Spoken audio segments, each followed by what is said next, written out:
Hello there, everyone. This is Patrick Scelina. I'm a film and game composer, and it was a pretty long time since my last stream, but I had plenty of work, and I really didn't have any time to prepare something really interesting, and I really wanted to make a stream about building a template for music production, for specifically for game music production. So what I want to start today from is just a simple and, I guess, quick explanation. Why do we need templates at all? And what is the difference between working with a template and working without a template? Well, basically, and this is something what I think everybody should decide on its own, especially because every composer and every music producer has probably slightly different approach to composing and to producing music. So what is crucial for me is actually creating a template, because when I start working on a project, sometimes there is no time to do something from scratch. So this is one advantage of having a template. You can just start working immediately. But the biggest advantage for me is I can use my initial moment of some sort of eureka moment, and start working immediately. This is important because in my case, it's very often that it's very common for me that I have like a quick idea which comes to my mind, and if I don't have any space to work on, I just lose this idea before I even start to writing and before I even start to producing music. And this happened so many times in the past that I just finally made everything to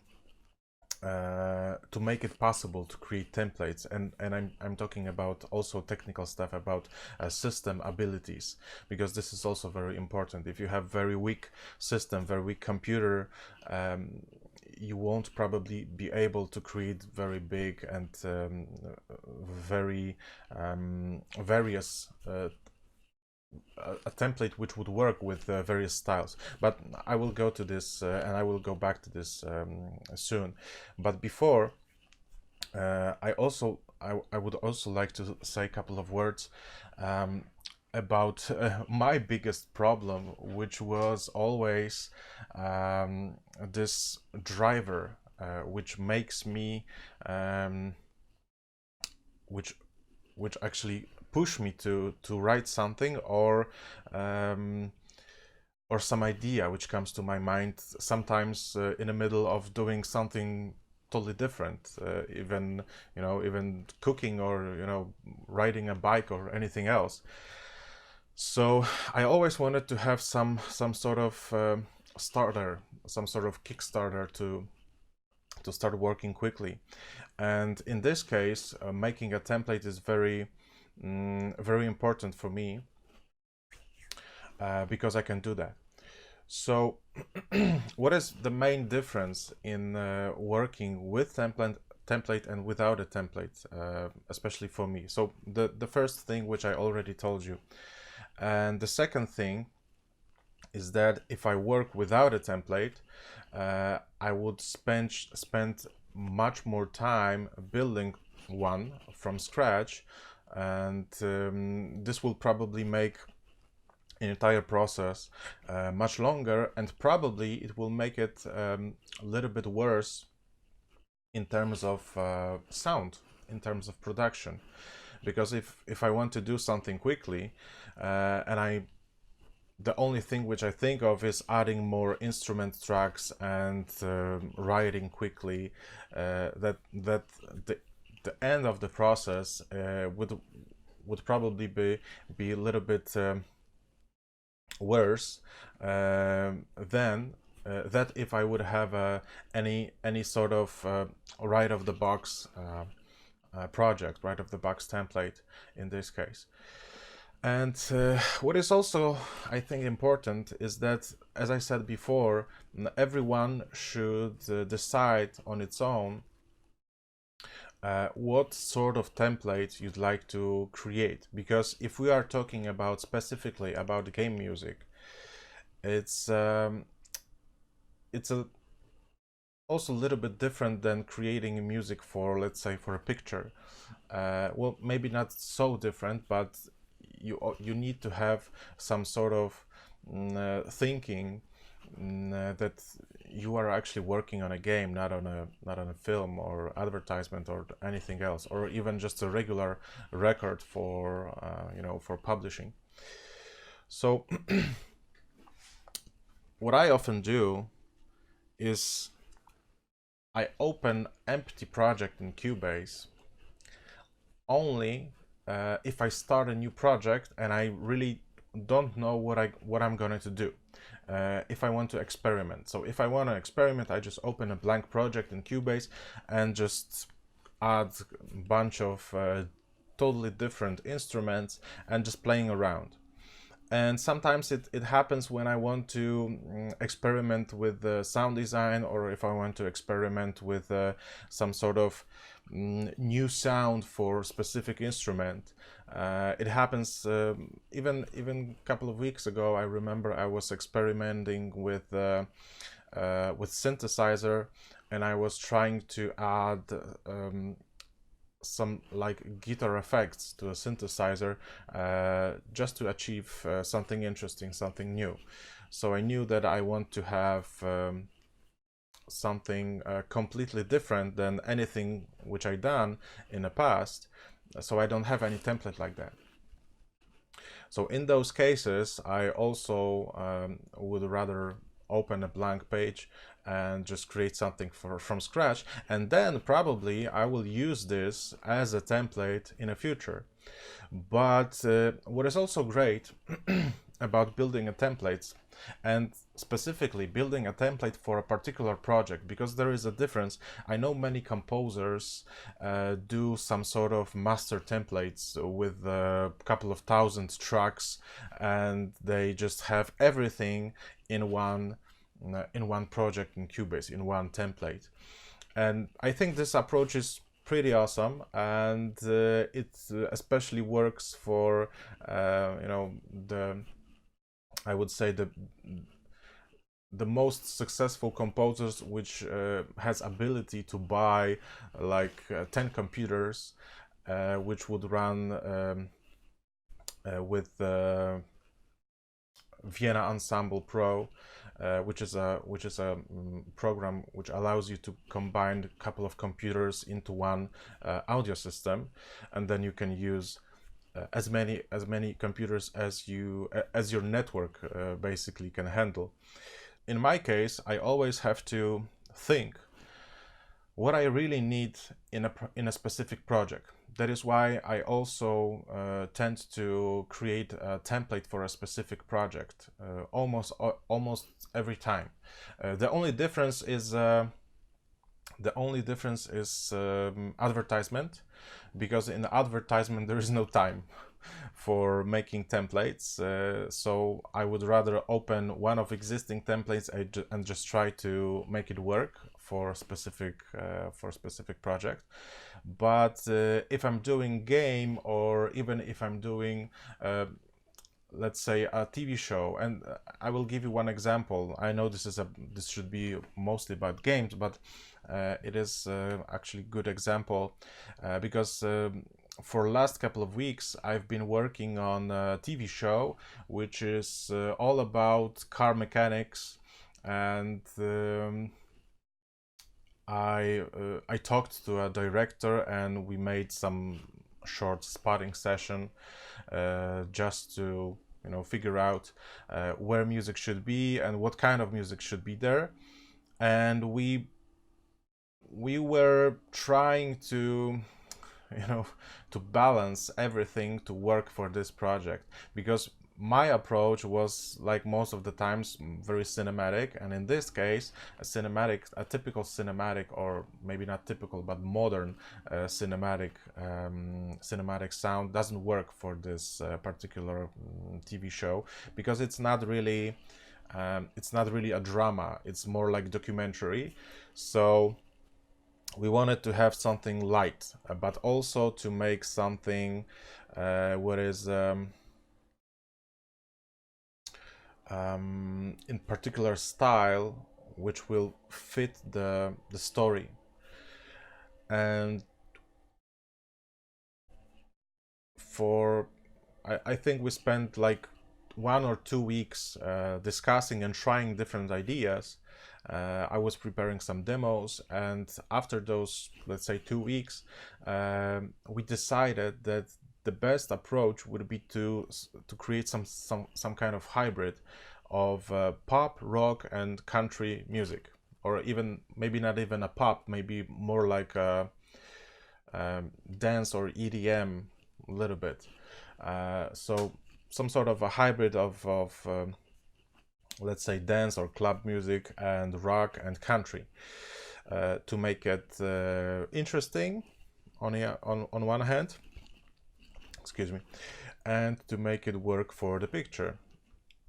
So after that, I just realized that I don't have anything like it. So I had to create a template from scratch, and I also wanted to save some time doing tracks for an entire episode, because I knew that I would have to create a couple of tracks, probably, like, the show was about 20 minutes, so I knew that I would have to create at least 10 minutes of music. So I decided to create a template, and I just started from scratch because I didn't have anything what would be similar in sounding. So I started adding to a blank project in Cubase. I started adding just, acoustic guitars, some banjo, some electric guitars, two drum kits so that I can choose something, to bass guitar tracks, and some percussion, and a couple of keys, a couple of vintage keys like Rhodes or Mellotron, and something like that. So I built everything from scratch for this particular project because I knew that I don't have anything what could be similar. So what next? In many cases, when I start a project, I still, even if I have a glimpse of what I actually wanted to do, I still don't know how this thing gonna end up. So in many cases, I open my, let's say, main production music template just to improvise, just to try a couple of ideas, and then when I create some sketch, for example, I open blank project, Cubase project, and then start building a template from scratch. But that's also not not so true, because these days Cubase allow you to save presets, allow you to save even a group of a track as a preset. So what I tend to do when I create a template, I try to remember, because I don't always remember to do so, but I try to remember to save a particular set of instrument as a separate track preset. So then when I build another template, I don't have to load everything one by one, every instrument, because if I know that for example, I want to have a string ensemble and I want a particular library, which I mostly use, then I can just load the preset and I have everything set up, with a couple of seconds. Actually, I don't have to load every track and every articulation and set key switches every time, because I can save it in Cubase. So this is really time saving. And if you have many of those track presets, you can just create every template much quicker. than building everything from scratch. And the same thing happens with mixing. Because most of my templates are like two worlds. The Midi world, which combines all track instruments and all Midi tracks, with the mixing world, with audio world. So I compose and I produce and I mix in the same template. And this is a topic which also needs some I think needs some clarification, because in many cases, especially in the past, I tend to create a composition and an arrangement in a separate project and then just render all the tracks separately, not even stems. By the way, stem is a more like a group of instruments than just one track. So I rendered every single instrument separately as a WAV file, and then mix everything in a separate project. And this approach is for me is much better, because I have much more control. But unfortunately, it's much more time consuming.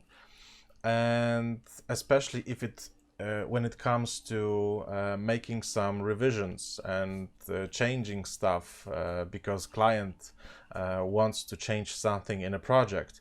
This is the biggest problem, because if you have everything split into two projects, you have to go back to one project where you have a composition, where you have an arrangement, and then there you have to change something and then render everything again to those separate tracks, open the mixing project, and then replace those tracks, and even sometimes replace some effects, and perhaps also change automation, because if you made let's say the client wants the track to be longer for 20 seconds.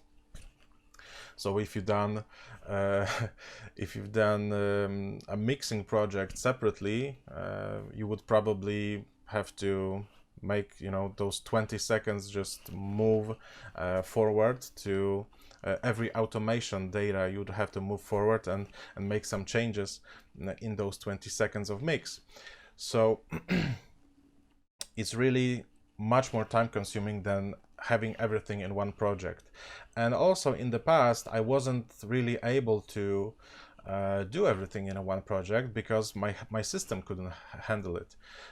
So these days computers are much more powerful. So even on one computer, I can sort of do everything in one project. I don't like this approach, mostly because I feel like I'm missing something and I don't have so much control I would have if I would create a mixing, specifically mixing session separately. But it's it's just much more efficient to work this way, because you can very quickly go back to the project, make some changes, and then just render everything again with all mixing already there. Okay, so there's one more thing which I wanted to discuss. I have some notes so that I remember everything.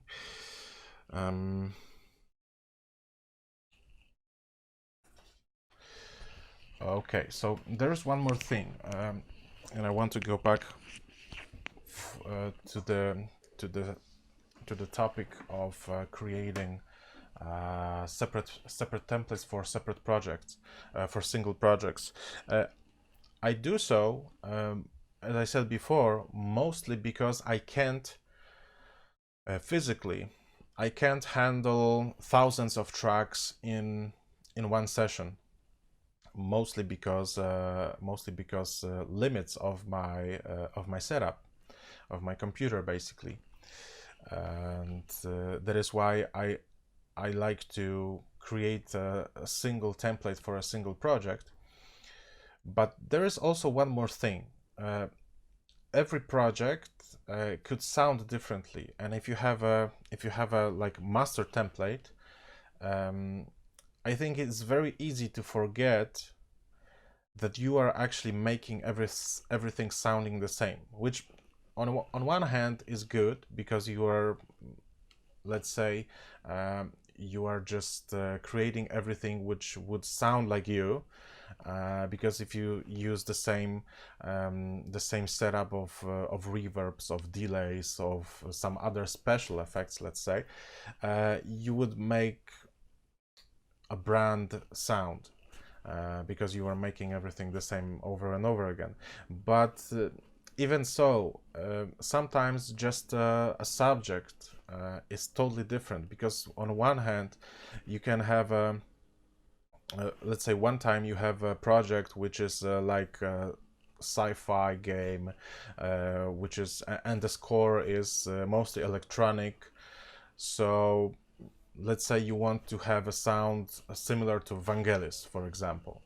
And on the other hand, you can have a project which is more like, let's say you're using a quartet, a string quartet plus piano, because you want very romantic, very traditional like score. So you want actually to make it sound totally different. So that is why making a separate templates for separate projects, I think it's a good opportunity to change something in the sound. You can use your presets, so you can make it sound similar, but at the same time you can try to make it sound a little bit different. Okay, so enough speaking, enough talking, and let's go to my Cubase screen.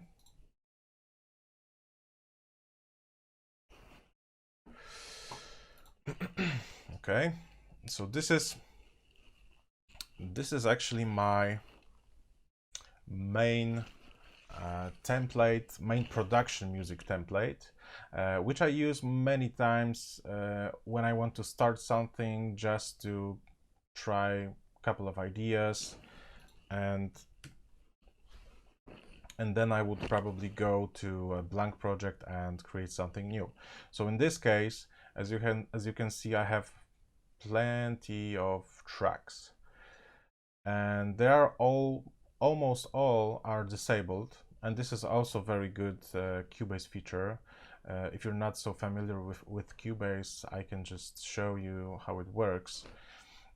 Basically, if I have a track, let's say here I have a full orchestra from Symphobia, and when I play it, it doesn't play because it's disabled. Cubase allow you to open instrument track, load some instrument to it, and then disable entire track. So it's already there. You can always go back and you can always enable it and then play, and I will do it. But what is most important in this case is that you're saving resources by disabling tracks. So like I did, you can create a template which has almost 1,000 of tracks, and you can disable all of them just to save resources. So when you're opening a template, you're not actually loading any of those instruments. You're only opening, let's say, empty slots, and you can just enable any instrument you actually want. So in many cases, if you look here, I have tracks like here, I have a group for guitars. So in many cases, I don't even use that because some of the tracks just don't need any guitar sound, so I just don't use it. And the same thing here, I have some ethnic plugged instruments, I have some synths here, and I have some pulses. So all of those tracks are hanging there, and they are disabled, so they don't actually take any RAM or even any CPU power. Okay, so here I enabled the track, and now I can play it. It's a little bit too loud, I guess.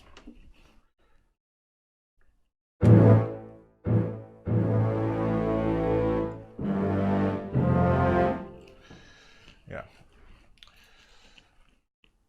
So what is also important about building a template, I will show you briefly how this template looks like, and then I will switch to blank template and I will create it from scratch with a game in mind, because remember, this is all about games, and in this case this is all about specific game, because I want to show you a game which I work on, and I will build a template for this game.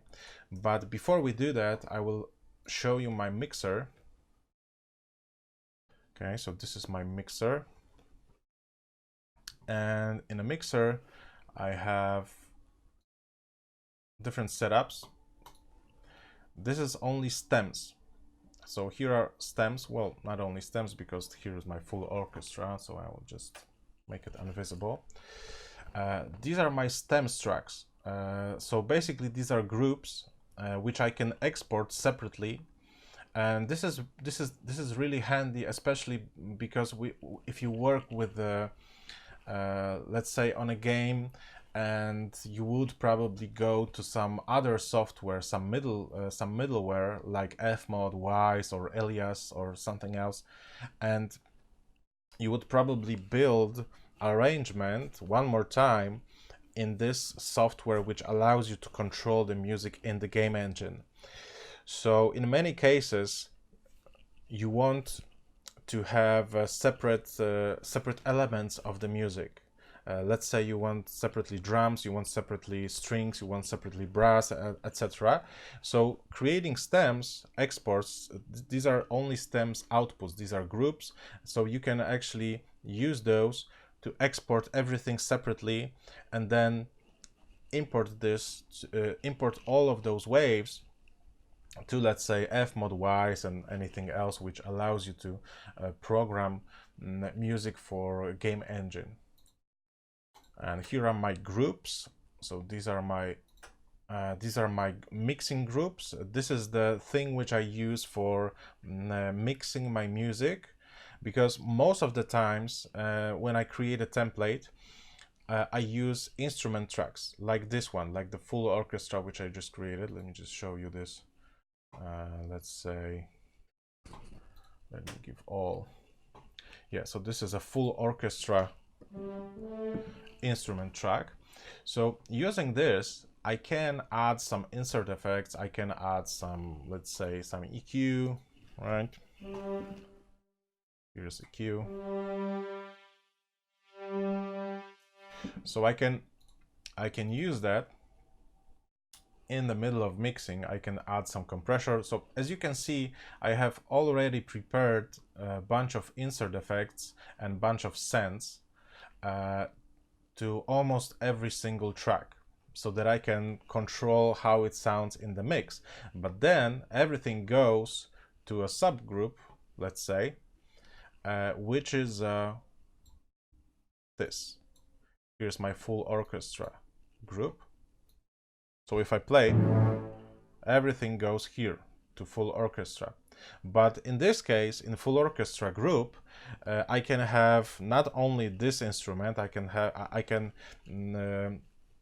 actually have like 10 other instruments playing to the same group.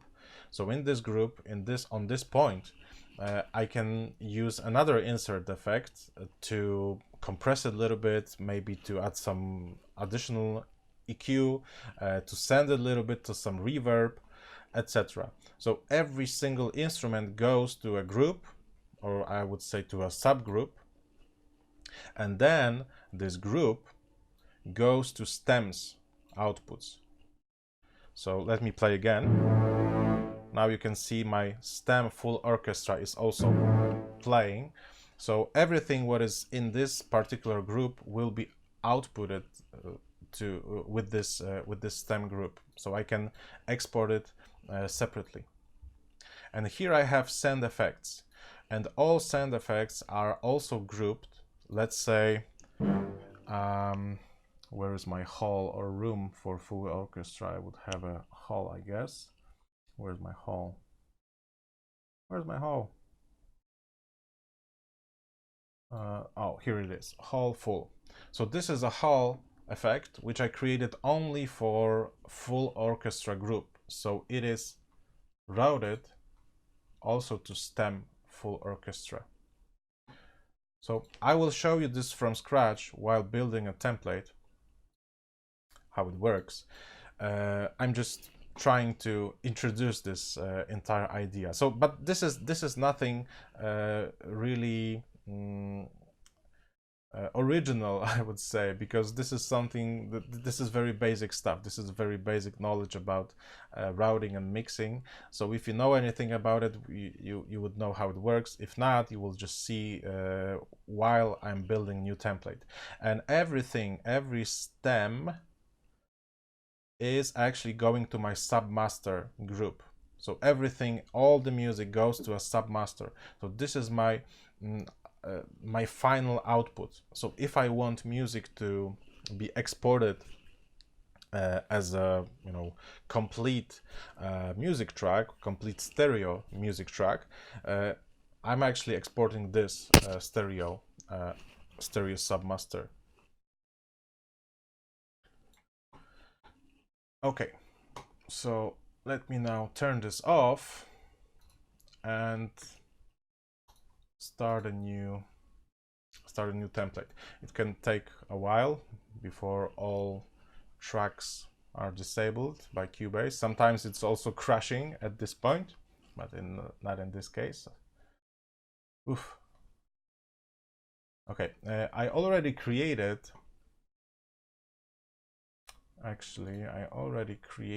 a project for the stream. Wings of Fire, new template. Okay, so now let me tell you something about the game.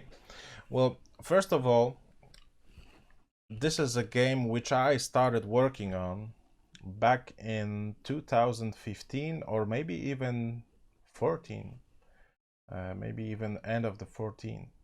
I don't remember. It was a long time ago. However, I started working on this game, and I created a main theme, and I created some assets for menu based on the main theme, and I also created some gameplay music. But because it was pretty long time ago and the game is still in development, because it is an indie game, and if you're an indie developer, you know that sometimes you just can't plan the specific date of release of your game, because you just don't have ability to finish the game in very short period. So in this case, this game is being developed for a couple of years, and now I think we are slowly going to finish it. So what I need to do, I need to create maybe one, maybe two more tracks to this game, and I will show you the game itself. It's called Wings of Fire. It's made by Low Poly Dreams, indie developer. And this game is made for, I think, mainly for iOS, but I suppose it will be on some different platforms. Oh, here is on Samsung, so probably it's already working on some different platforms. And it's basically it is a dogfight. So we are just flying plane. We are fighting with some other planes, or we can strike on some ground facilities using bombs. So what I need for this game right now is, as I said, I need to create one or two more tracks because we have different missions. So because this game was, from my standpoint of view, it was 2015, let's say, project. From that time, I upgraded Cubase. I made some changes in my entire setup since that time. So it's really very difficult for me to go back to the old project and to make this work using this old project. So I decided to create a new template based on the music I already created. So I will just show you the main theme, which I did. Maybe that I will just import this here.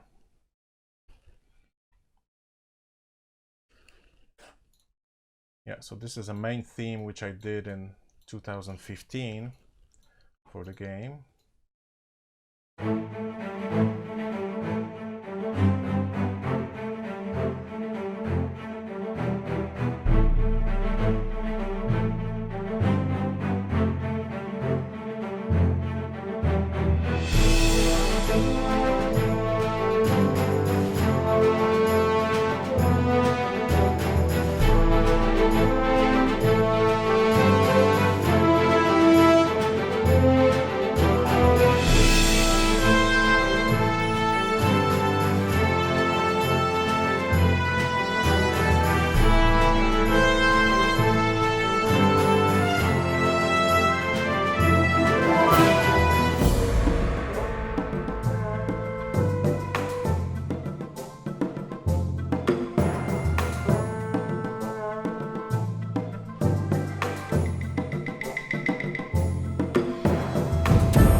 Okay, so that's it.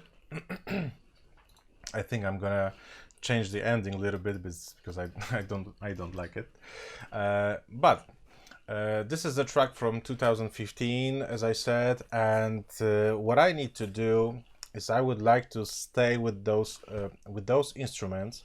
And in this game, I actually started when I started to working on this main theme. I already knew that I would like to somehow combine what we could call Americana sounds, which is this heroic, more classic sounding arrangement with some Asian instruments, because basically this entire game is about World War II, but on Pacific. So somehow I wanted just to highlight the moments which are important for this, Asian elements, especially in the gameplay. When you would play the game, you would hear that every time your enemy is winning, you're hearing more and more Asian instruments. This was my first idea of implementing music to the game. So I started composing a gameplay track using this idea, and I created different states for the game using those, let's say, classic instruments and some Asian instruments, and then try to combine it somehow and make seamless transitions. So in this case, I will just start from scratch building a template. So this is gonna be a probably long process. I'm not really sure how long, but maybe I will just turn off the camera so that you can see entire Cubase space. Okay, and now let me switch to my workspace view. A drink of water. Okay, and here we go. So first of all, I want to start from the top side. Here we can open another window in a Cubase, and I will add a couple of tracks. The most important track tracks for me are like ruler, which I can use to change display, because the main display, the main ruler of Cubase is counting bars and beats. So in this case, I would like to have just, let's say, seconds, so I can see how long the piece is. And perhaps I will just change the color, maybe to something, yeah, like this. Okay, let me add something next. Marker track, very important one. And maybe let's set it up to be some sort of yellow. Signature, basically, if we're doing a music, we need to know what signature we're in. So I will put it above, and I will also change the color. What next? Tempo track, maybe on the top. I'm not sure why I can't grab this track. This is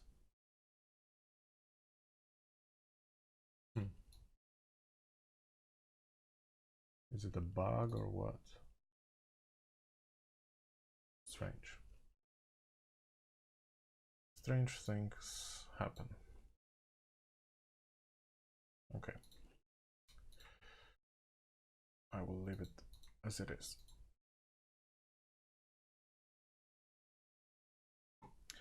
Okay, video track. Well, in many cases, even if we work on a game, at least from my experience, I very often get some sort of videos from developers with just recorded gameplay, just for an inspiration, just for you know, just a preview of what is actually going on in the game.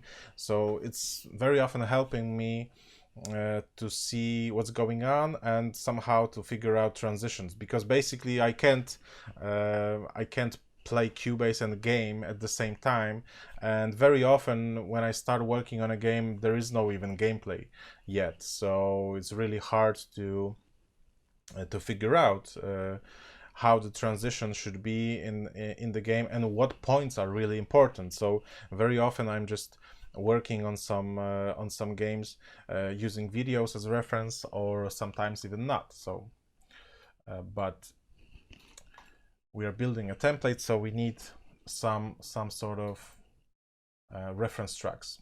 And I would also use 2 reference tracks for audio, because sometimes the game or other project comes from developer, from producer, with some temp music. Well, it's mostly done with films, but even in games, developers also very often acknowledge that they like music in some particular game, and they would like to have something similar, or just to feel a similar, you know, they want the feeling to be similar to the project, to this other game or film or anything else. So I'm also trying to just create like 1 or 2 audio tracks, just to have ability to drag and drop some music just as a reference. Okay, so I guess this is it, and now let's start working here.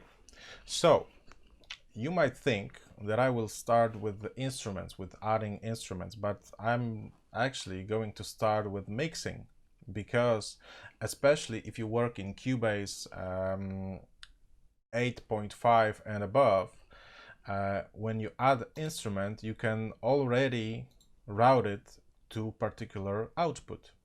So in this case, I have only stereo out.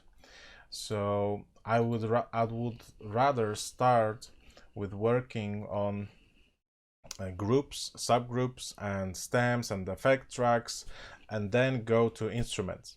So when I start working on new template, I'm actually opening an existing template with all stems and all groups and all effect tracks already you know, already created, because I also very often use the same setup. I can just even if it's different, I can just very quickly change it. I can remove or add any group from the template.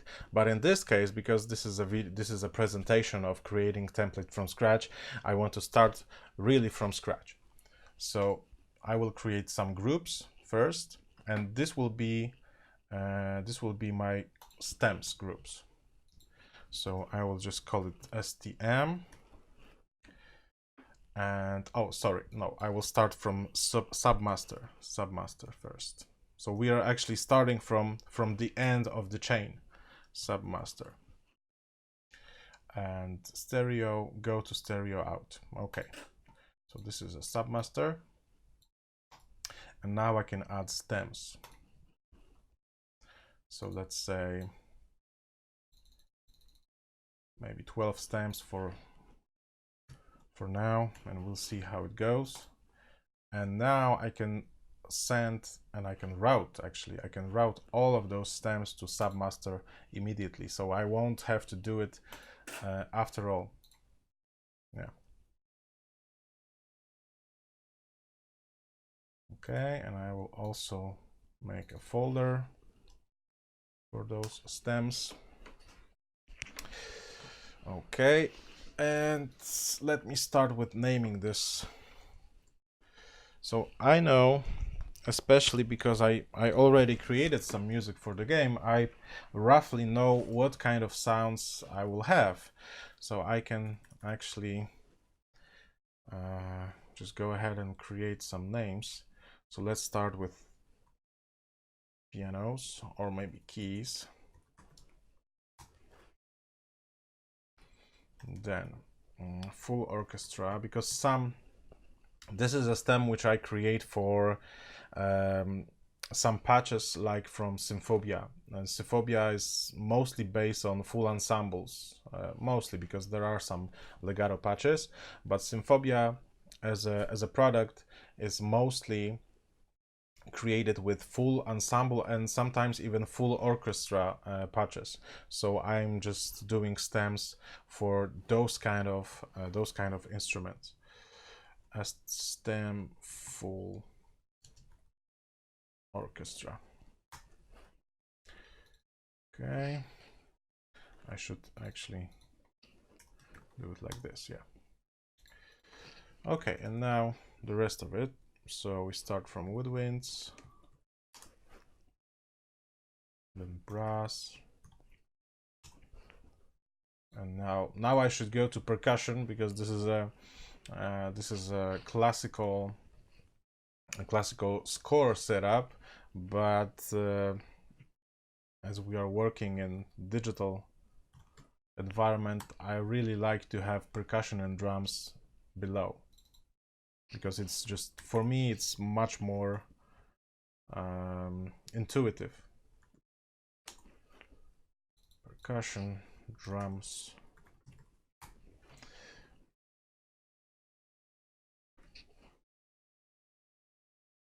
And you know what, I think I'm gonna just take those stems and put it below, because I always try to keep my rhythmic sections at the bottom and all melodic sections on the top. So in this case, I think I'm gonna use this for some ethnic instruments, and this will be plucked.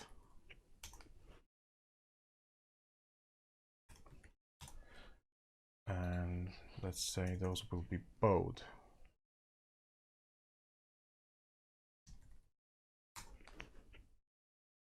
And now let's add some mallet. Mallet could be also in percussion, but I like to keep, as I said, the melodic instruments from rhythmic instruments separately, especially if you want to export stems separately to let's say F mod. In this case it will be actually F mod, because we are using F mod for implementation. And I will probably do another stream about using Fmod, and probably on the same subject, because I will have to do it finally. Okay, so I will leave those two stems for now because I don't know what I could add here. So let me just go and change the color of it. I like to have stems as gray layers. Okay, so now let's add some subgroups. Okay, so I will add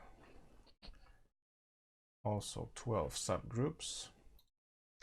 I can't route them all to the same, so I will just leave it. Sorry, I can't route them separately to every stem, so I will just leave it and then I will change it after all. Okay, so these groups will be here and in another folder.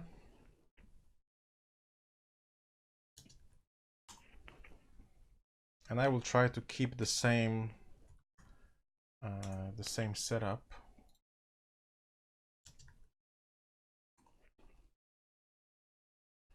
The same order, I would say.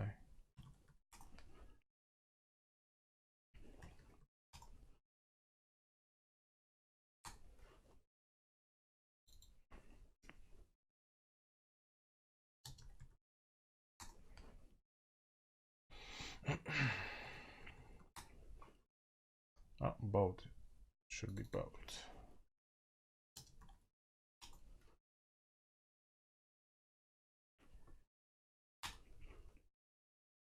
Okay, percussion, and now drums.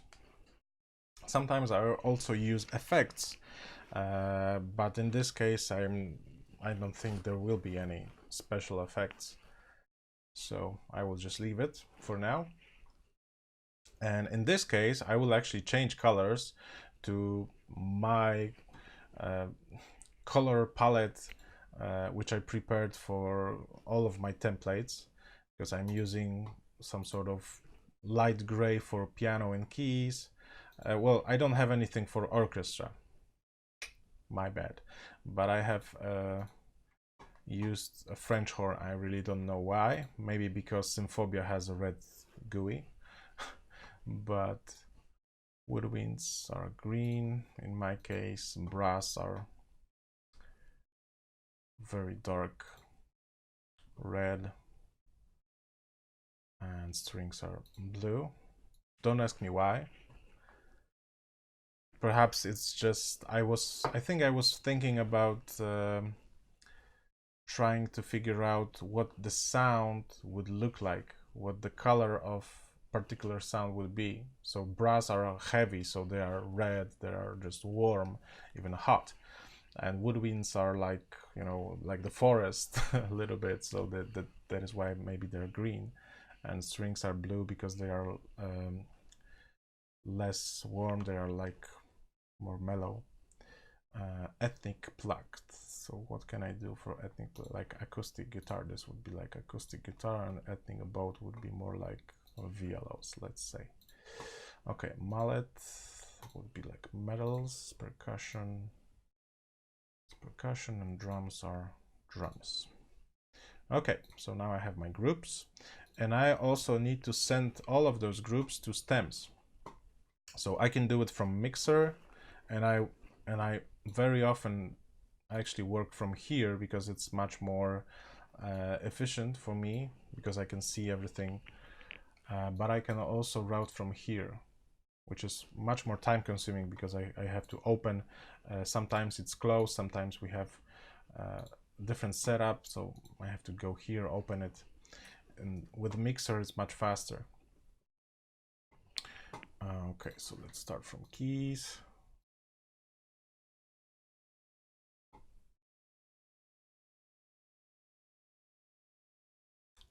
Woodwinds, brass, strings,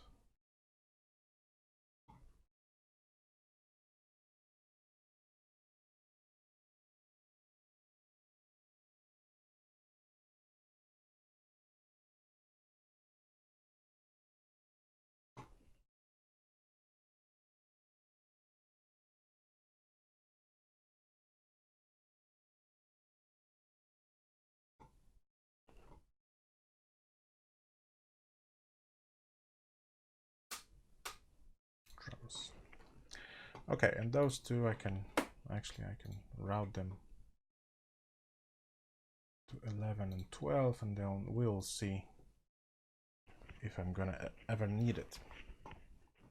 Okay, so the routing for now it's over. Now I would have to add some effects, but to test those effects I would need some instruments. So I will just quickly load for full orchestra. I will load Kontakt Symphobia. Oh, and it's also good to save the project from time to time, because Cubase can crash like everything else. Okay, so let me add full orchestra. Okay, I think I will need to reset my sound driver because I'm getting very heavy latency. Let me try if it's gonna actually work if I do something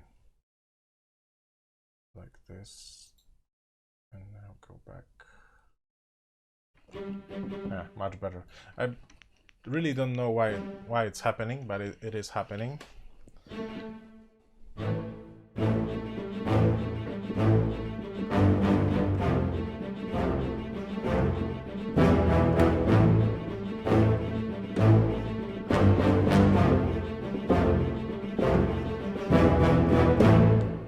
Yeah, so this is good. But in this case, I won't use any additional reverb. And this is what I do for most of those orchestral instruments. I just take the reverb out as much as I can, and sometimes if I can go to close, I just go to close. But in this case, this is full orchestra, so the full orchestra doesn't sound really good from the close mic. So I'm leaving this on stage, or sometimes I'm just trying to find the right balance. Okay, so for now I will leave it as it is. And I will create a new folder for this instrument. So I will call this Symphobia, and I will also put it to another folder which will be full orchestra, and perhaps I will do something like this.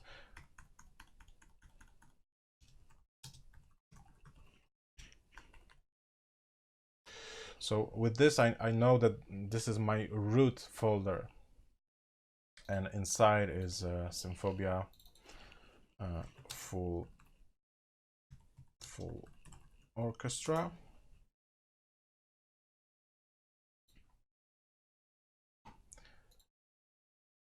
I very often use Symphobia for sketching. I don't really like the idea of creating a track with the full orchestra ensemble, but I very often use it just to play it because it's fun, because you can hear everything together.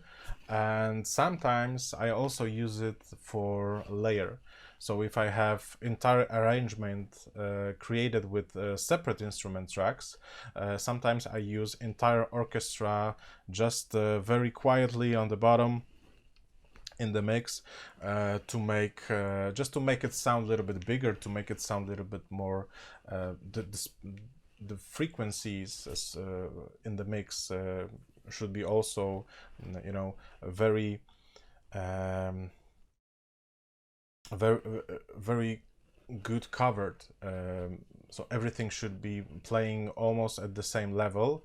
So if I can hear that I'm losing some mids or highs or lows, I'm just using another layer to cover specific frequency, but not always. Okay, so I would need something more. I would need some strings,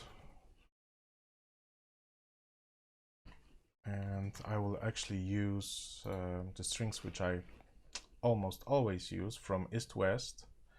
So perhaps I will add already five tracks because I know I'm gonna use it.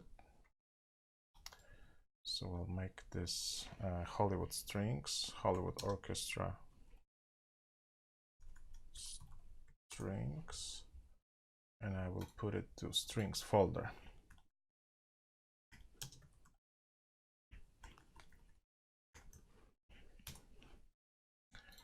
Okay, change the color.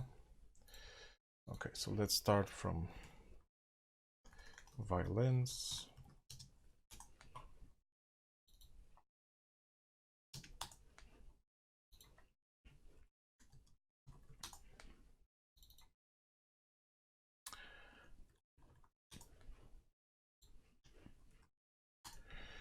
Double basses. Okay. So let's start with violins. So I also actually created multis presets for those libraries which I use the most, so that I don't have to load every single articulation separately, because normally you would have to go to strings, first strings, right, load some longs, load some shorts, load some effects and everything else what do you actually need. So I created some presets, and I need the first violins. So I need, where is those, my first, yeah, here it is, violins first, expression. XP means expression map, because I also use expression maps in Cubase. I will show you that.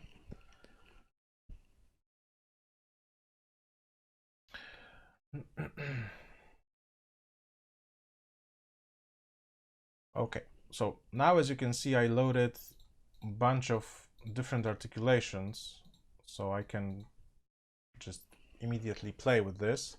But what is important is that Cubase is actually allowing me to switch between those articulations from the track using key switches. And this is actually expressions. It's called expressions in Cubase, and I use them a lot. It is also time consuming to prepare those expressions for every single library, because you have to do it by yourself, or maybe you can use some ready to go expression map. You can buy it probably somewhere, but they're pretty, I think those expressions could be pretty expensive, especially for people who know how to do it by themselves, because if you don't understand the value of it. Okay, so I will load another preset of expression, or you know what, maybe I will create it by myself, so that I can show you. I can just show you how does it look. Where do I have it? Hollywood strings basic map. This is it, I guess. Yeah, this is it. Yeah, so this is my Hollywood strings expression map. So now when it's loaded, I can just open it here, and now I can switch using, this is the moment when you can see it perhaps here. So I'm using the hand to switch.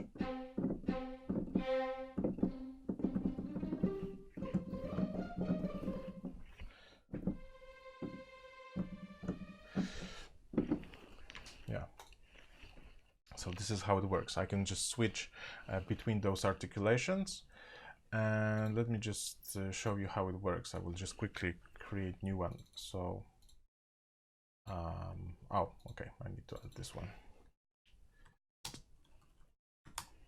Okay.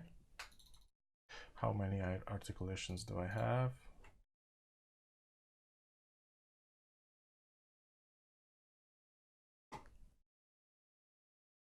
Okay. Okay, and I need to set keys for it. So I will start from C0.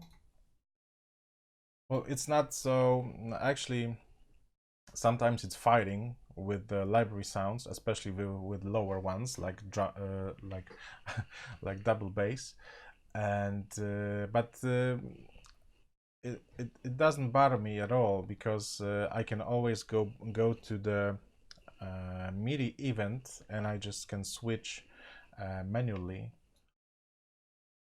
and I can control MIDI data just manually in a separate window. Okay, so let me just use those slots to fill names.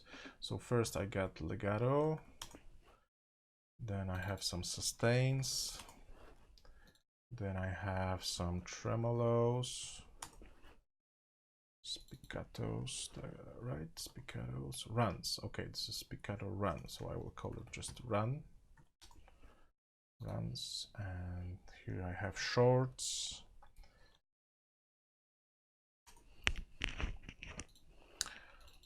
Here I have marcatos,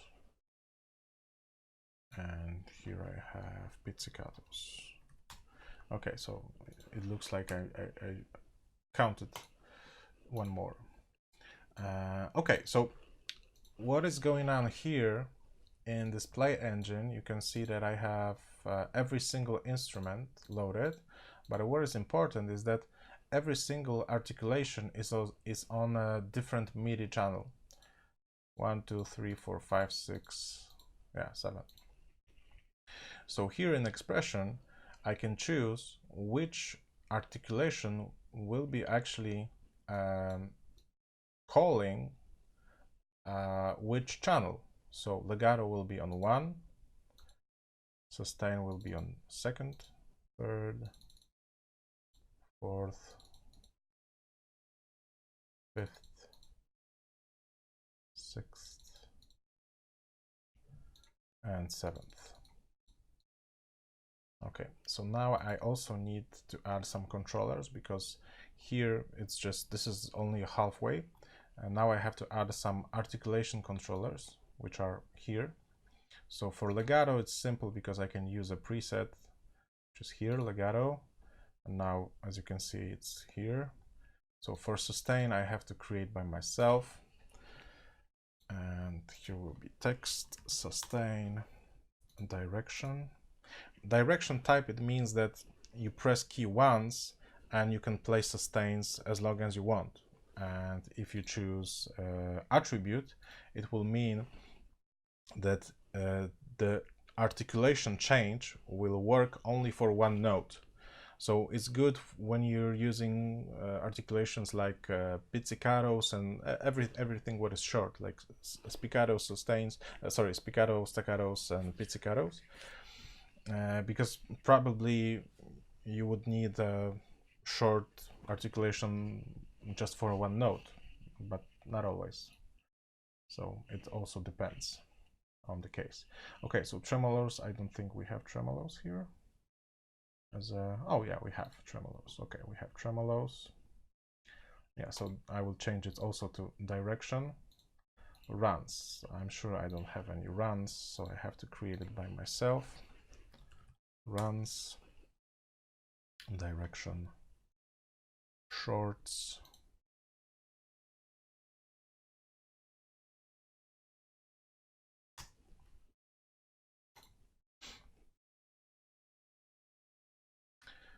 marcatos. I think I have marcatos in dynamics. Yeah, there is marcato, so I will use it also as direction, and pizzicatos should be also there in length. No, dynamics. That's, yeah, there's pizzicato in techniques. Okay, I can't even remember this because I not very often look in here, because I created a bunch of presets and just use it for most of my libraries. Okay, so now when it's ready, I have to go to expression maps and load it, Hollywood strings, and now you can see I can switch.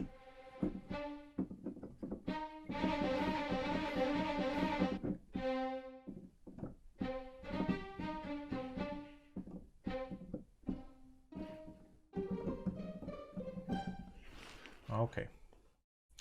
And what is great, this will work with all of those strings. So I can load this to every single one of them. Okay.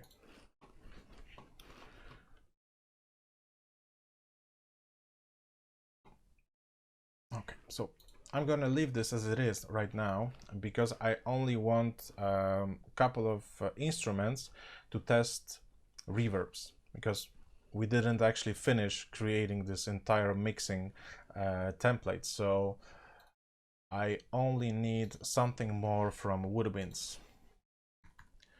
And from drums, actually, I would actually have to create every family instrument just to test reverb. Well, normally I would actually leave it for the end of the process, but in this case, just for this presentation, I will just try to make it right now so you can hear what I'm actually doing. It will be Hollywood Orchestra Woodwinds as well. Okay, and I think I'm gonna just start with some flute.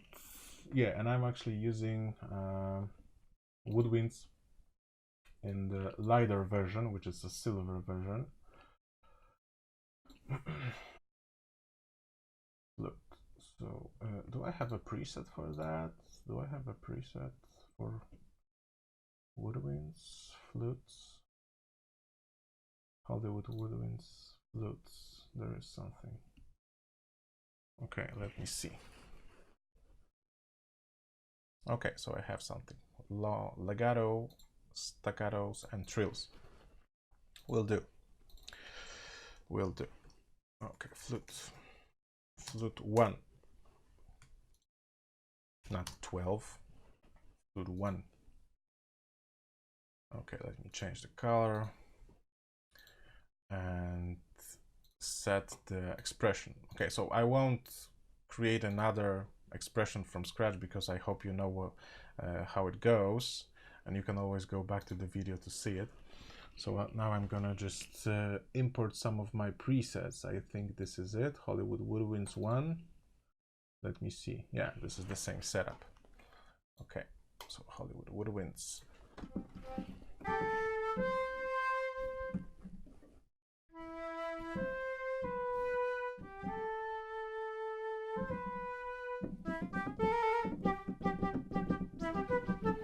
What is also important about making templates, and what you have to keep in mind if you don't have any experience in doing this, that when you're loading instruments, and especially when you're loading separate articulations, you will probably be hearing some differences in volume in between those articulations. And this is very often, I think it's a very common problem in many libraries, because they are not really balanced. So we have to change volumes of every single articulation to make it very similar, because if you don't, when you're composing, you will hear very big difference in the loudness of a particular articulation. So let's say you're doing legato path of flute. Sorry, this is legato, and you're switching to staccato, and let's say the staccato is like this. It's too and now I destroyed my setup and now it's just too quiet. I had to reload this because I already, in my presets, I already balanced those articulations more or less, because sometimes I still need to change the volume in the middle of composing or in the middle of mix, but I tried to make it similar. So if you see here, I'm changing to staccato and my volume will change. Now it's louder, because what I did, I was listening to every single articulation and just trying to compare them somehow and just balance the volume. So this is a very long and boring process. When I was doing my first sorry, I'm touching microphone. When I was doing my first orchestral template, I remember I spent almost entire day for tweaking only strings, and next day only brass, and next day only woodwinds. Well, perhaps not all day, because I was trying to do it for a couple of days, also because I had other things to do. But yeah, I was trying to balance everything together, and what I came up on the end wasn't even half as good as many other templates on the internet, which I heard from other composers, but I was trying to do my best. Okay, so now I have a flute. Let's try to create this mixing template first. So I will add some effects channels, and I will actually create a reverb, which will be some sort of a room reverb for every single stem category. So for every single family of instruments, and for every single stem as well. So if I have 12 stems, I would need 12 reverbs. And in this case, I'm gonna use EA Reverb 2. And I'm not gonna send them to anywhere because I have to change it, so it's pointless for now. Okay, so now my two monitors, my two screens are filled with those reverbs. So let me just close this.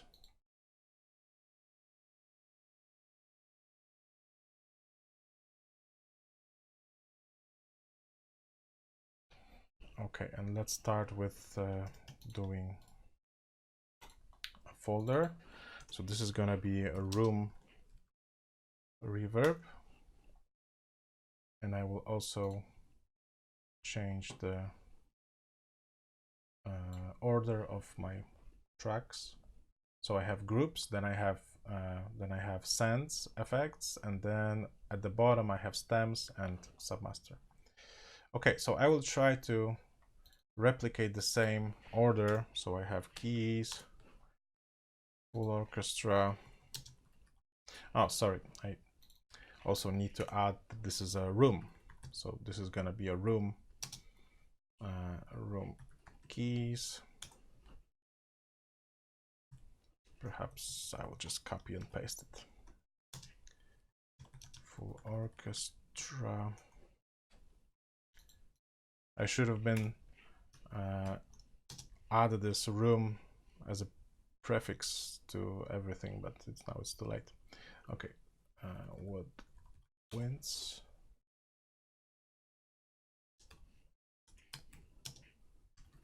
Brass.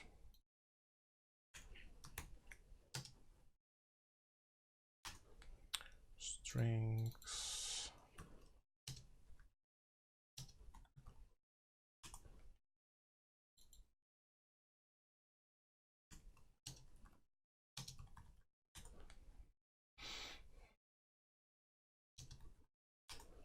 And why is that important? Well, it is important to make separate reverbs for every separate group because we are using stems. If we would export everything as a stereo master, there will be no point in adding so many reverbs. You would probably add like 3 different reverbs for different room position, because you want to somehow recreate the effect of close instruments, which are close like strings on the front of the orchestra, and you want to something in the middle like woodwinds, and then brass, and then you have drums and percussion at the end, and even have a choir. Oh, I forgot about choir. And you have drums and a choir at the end. So you want to recreate this depth of the room. So we would probably use 3 or maybe 4 different room reverbs to make that. But in this case, you need reverb for every single stem, because you want this particular room mallets go to stem mallets, because if you export every stem, you want the reverb of particular group be in the same stem. Okay, so let's go back. Percussion.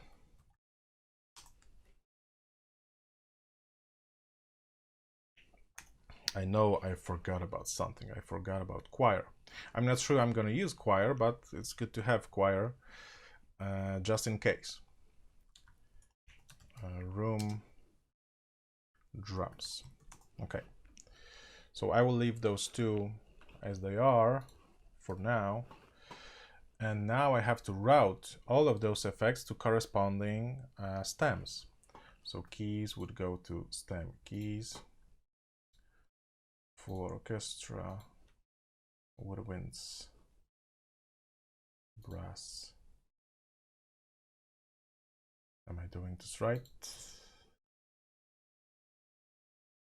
Because sometimes I miss the spot and everything goes wrong. Ethnic plucked, ethnic bowed. There we have mallet. Then we have percussion, and then we have drums. The order of stems in here isn't the same because I switched the order of tracks when I was doing those first tracks, but it's not a problem because when I save the file and I reopen it, it will be rearranged. So I don't worry about this now. So everything goes right. All right, so let's save it. Control or Command S in my case. Okay, let's close this. And now let's take a look on the reverbs. So as I said, I'm using this EA Reverb 2, mostly because I really like this algorithmic sound. And if you don't know anything about reverbs,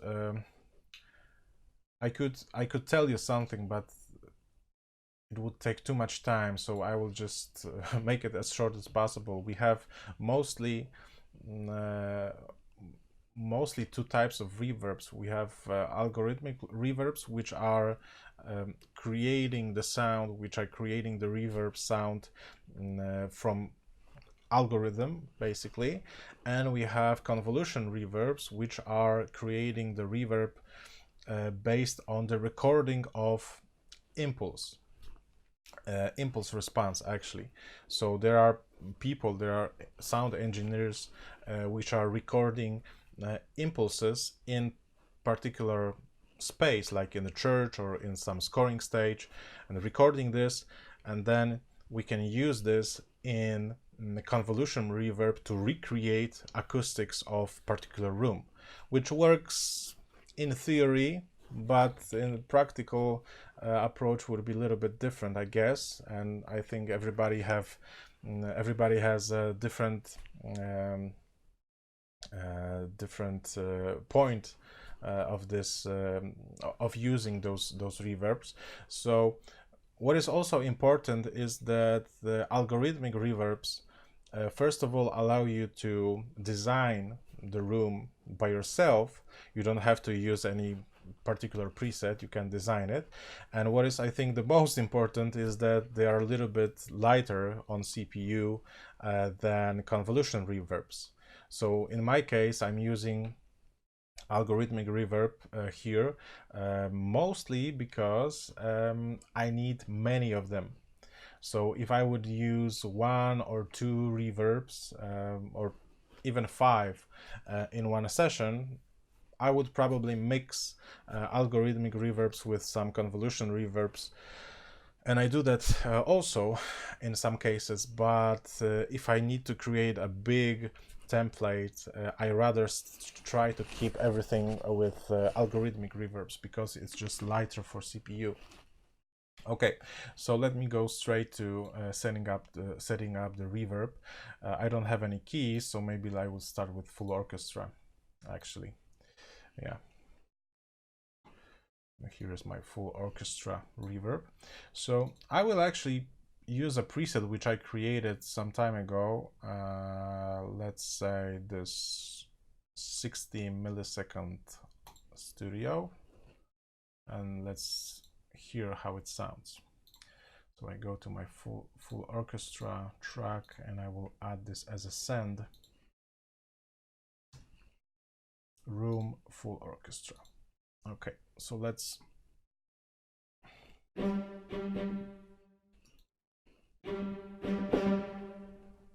Can you hear it? Now it's very short. And now you can hear the tail. Let me try different preset of my own. Let's say this one, or maybe Hall. It's gonna be too big. Scoring stage.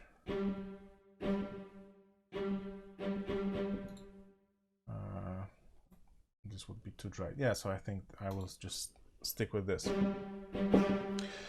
Okay, so what is also great about this e-reverb, what I really love, is that we have this positioning window here, and we can even call for orchestra setup image. So we can take this, we can put it close or far away, and even pan.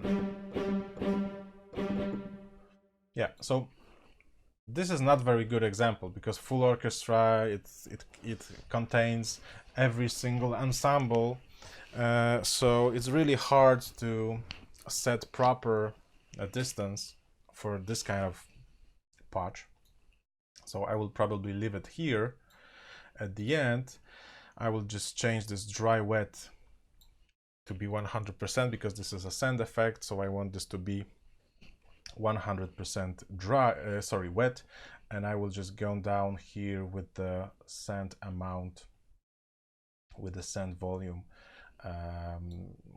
right in here. So the last thing I want to change, I guess, would be the pre-delay, because right now I have 60 milliseconds, so I would use 60 milliseconds for strings, because there is a rule, and I heard many rules, and I'm not a sound engineer, so I don't really know what to believe in, but I read somewhere that a pre-delay is the biggest in front of the orchestra, because when you hear strings playing, you are hearing the string sound coming to you directly, and you are hearing the reflection of the string sound being reflected from the wall, and the pre-delay time is the biggest at front, because the sound, you hear the sound from the strings, direct sound immediately, and then after, let's say, 60 milliseconds, it goes to the wall, to the end of the hall, and then it goes back to your ears. So basically, this is something what we call early reflections. This immediate reflection of the sound, which is bouncing from the walls. So with the strings, you would hear longer pre-delay than from a choir, for example, because the choir is at the end of the hall, at the end of the stage. So basically, before the choir sound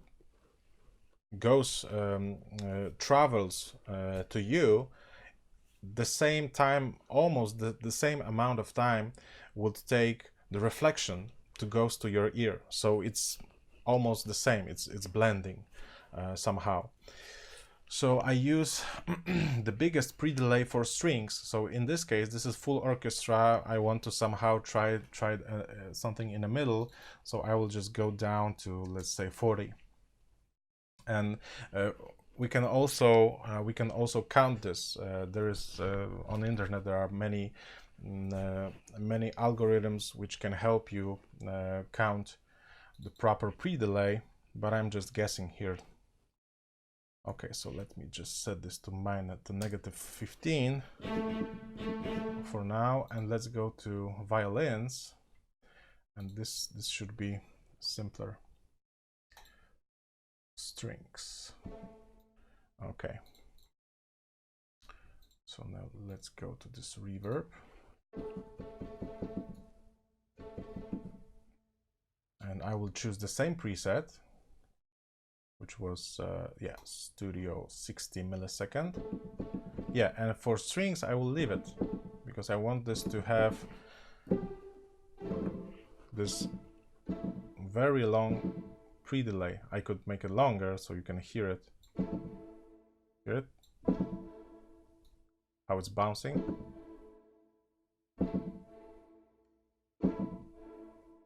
Yeah, so I will just leave it at 60 milliseconds so we can hear without it. Pretty dry, and now it's very wet.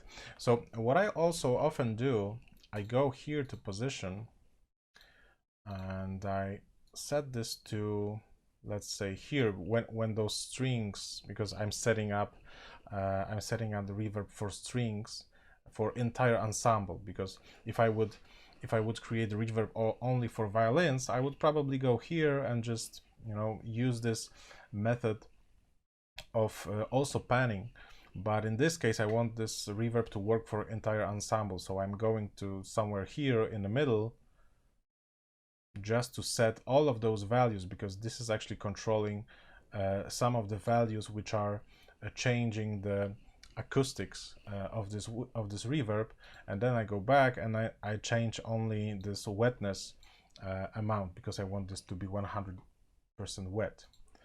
And then I go here, and now I can change how much of this reverb I really want. So at this point, this is really difficult to set up. So I usually start with something like -10.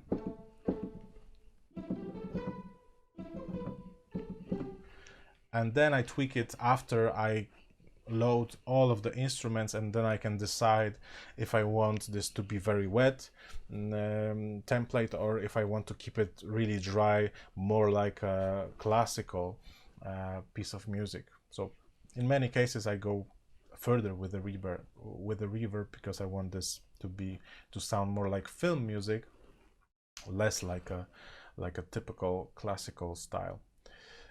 Okay, so now when I have this reverb, I can go to my mixer and I can actually take this strings reverb and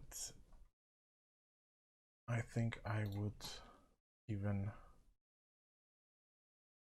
maybe disable this and just copy and paste the setup which I have for strings, and then I will change everything. I will actually change only pre-delay and position. Okay, so I will take this and remove. Okay, so I'm a little bit improvising here, because probably, let me just save it, because sometimes in the middle of pasting it can crash, especially with effects. Okay, and paste it here. All right, so now I have every single reverb set it to the same preset. Now I can just you know, go to brass, woodwinds, and let's start with woodwinds because I don't have any. I have only flute here, so I can test it with flute. Let me close this and grab the flute. Yeah, it's also pretty dry. And this is a stage microphone. In case you know anything about East West products, they release their products in 3 main versions. There is a silver version, there's a gold version, and there's diamond, I guess, version. It was platinum back in 2012, I guess, with the previous Symphonic Orchestra library, but now it is, I think, diamond. So I have only silver and gold, which contains only stage microphone recordings. With diamond you get close mics and you get surround mics, so you can then mix it using those 3 different mic positions just to achieve depth you want to achieve. In my case I have only stage mics, so I have to somehow recreate any kind of environment, any kind of stage I really want to hear. So even with the stage mic you can hear that this flute is pretty dry. Okay, let me go to reverb for Woodwinds. Yeah, so now you can hear how it works, like it would really be on the stage.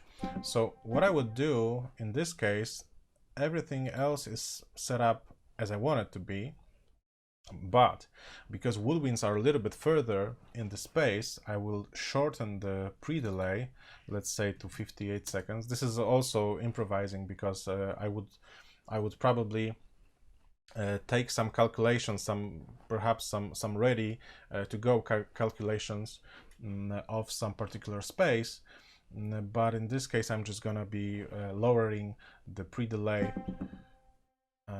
and changing positioning of the woodwinds. So here we have woodwinds, right? So I will just set the positioning in the middle somewhere, just to make this reverb a little bit shorter and to make it a little bit feel a little bit closer.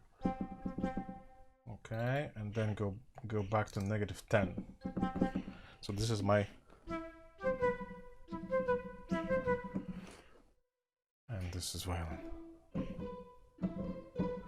Yeah, so even now, if it's as we know, it's not really set up perfectly, but even now you can hear that those violins are a little bit closer than the flute. The flute is a little bit wetter. Okay, so this is the main approach, and now let me just try to add some more instruments. I won't probably build entire templates because it would take many hours, so I will just maybe skip strings, and I will skip the woodwinds because you already see how it might look. I will just create here another folder for woodwinds.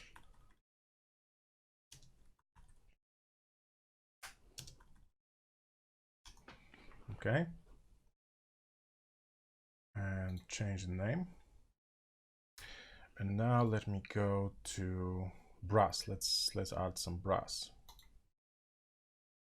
So I will add brass. I will route it to brass group, and I will choose my play engine. And how many instruments do I need? Let's say 6 for now. Okay.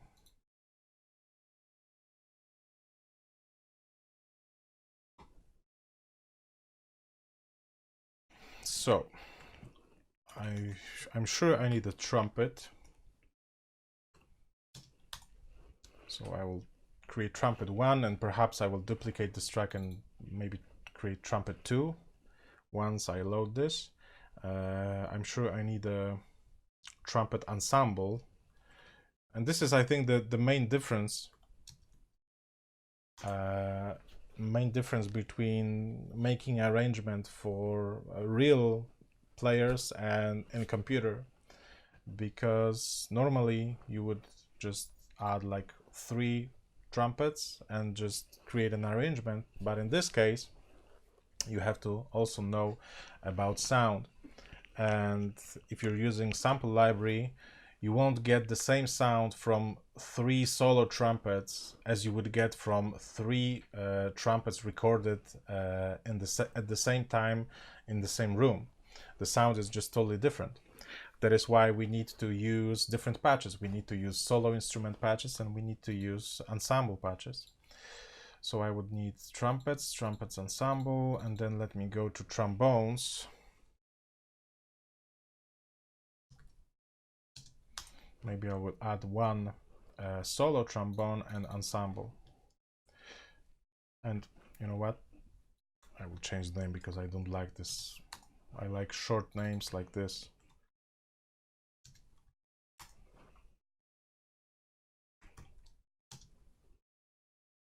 Or even something like this, 1 TB and 1 TP. 1 TP. And here we have TP INS, yeah. And French horn should be here. So again, I will create one French horn solo, and I will use one more for ensemble. This will be like 6 French horns ensemble. What am I writing? Ensemble. Okay, trombone, trombone ensemble. So TB ENS, and I still need tuba. Yeah, so I need tuba. So this is going to be 2 TU. Okay, let's change colors to corresponding groups. French horns, trombones, and tuba. Yeah, so in the final template, I will probably go and create another brass ensemble using different library, because in some cases when I use the same library, it doesn't sound so full, especially if you want, especially with the brass, if you want to hear when the brass are playing like almost solo like piece, when this is only one ensemble arrangement, you're not hearing woodwind strings and anything else, you're hearing only brass. Sometimes it sounds weak when you use only one library. So sometimes I use some brasses from Symphobia or from some other libraries, just to make the sound a little bit more filled with all frequencies needed in the spectrum. Brass, and this is gonna be actually Hollywood Orchestra brass, and I will put it to folder which is going to be like this. Okay. Okie dokie, not trombones, just brass. Well, it's similar. Okay, so let me now load some instruments. So let's go to my templates. Let's start with solo trumpet, 1 TP expression map 2.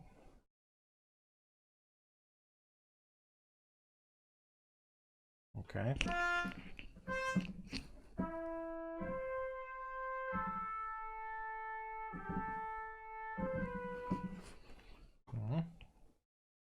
It works. Now let's go to trumpet ensemble.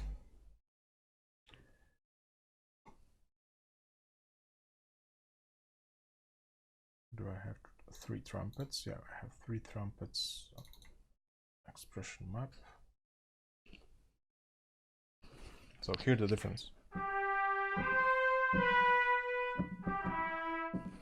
Right? And you won't be able to get that sound using 3 solo trumpet patches. Well, maybe you would if you are a sound engineer genius somehow, and you could, but if you're not, you won't probably.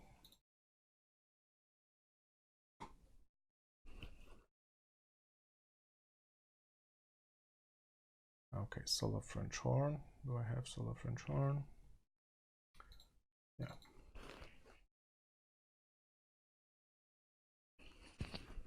And the same thing, especially with French horns.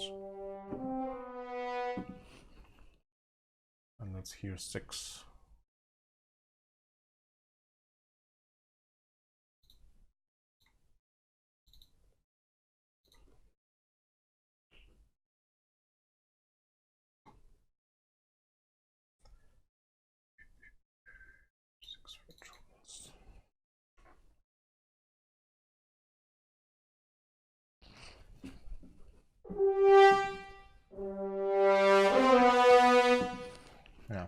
different sound. Okay, so let's go to trombones. Single trombone. Yeah, so as you can see, I have plenty of different articulations already loaded, prepared to be used. And I also have a couple of Cubase expression maps prepared for those brass presets. Trombones, I have 3 trombones, expression map. Yeah, here's something else. I made a mistake probably and created another one. Okay, now let's go to tuba.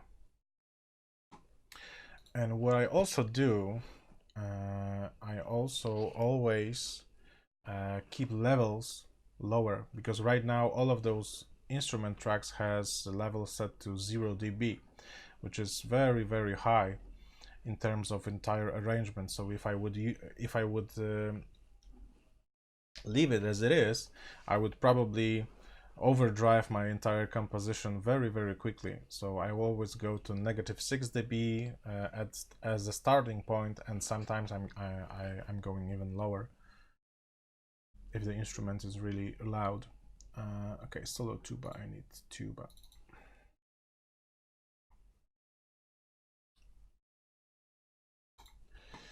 All right, so let's now find some expressions for this.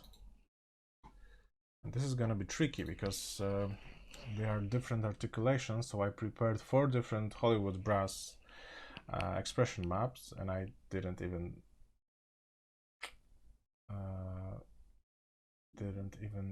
change the name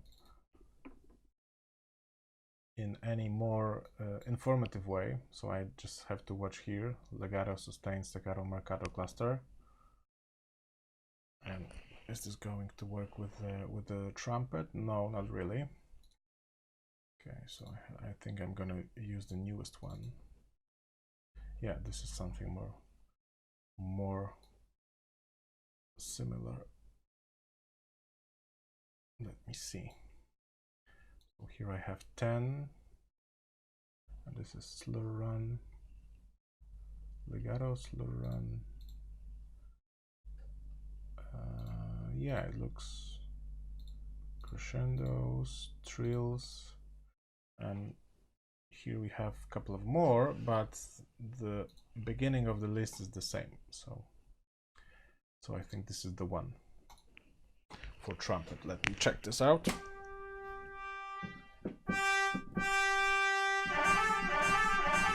Yeah, there's run, staccato, marcatos, repetitions. It doesn't sound really good as it is right now, but in arrangement it's pretty useful. Crescendo slow, crescendo mid, and crescendo fast. Okay, and trills. Do I have trills?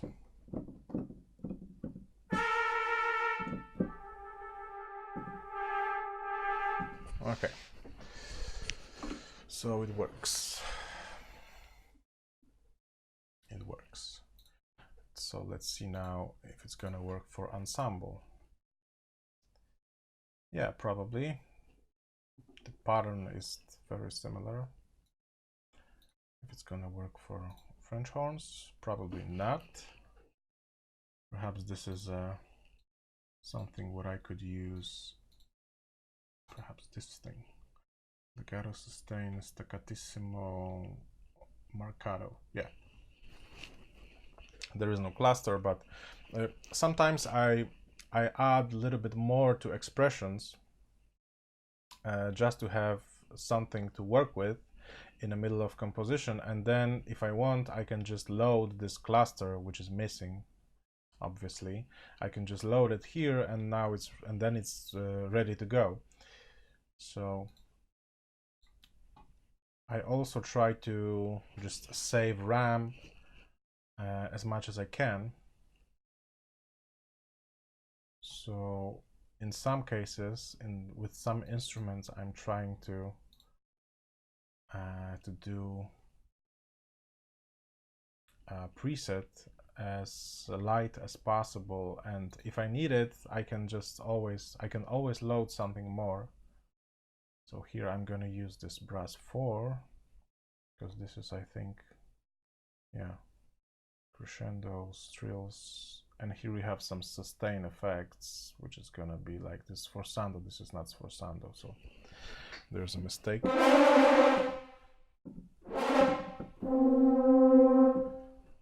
Yeah. So I will change the name of this to be, it was a cluster or what? Sustain effects. Okay, sustain effects. And then we have rip. Rip is correct, but here we should have sustain effects. Sustain effects, and here I have to change this also to be sustain effects. Okay, done. Solo trombone, which looks like this. So I guess I'm gonna, yeah, so in some cases I have to change my preset. So let me just load something more. Perhaps this Hollywood Brass 3 will be more similar to this one. No, because there's no flitter.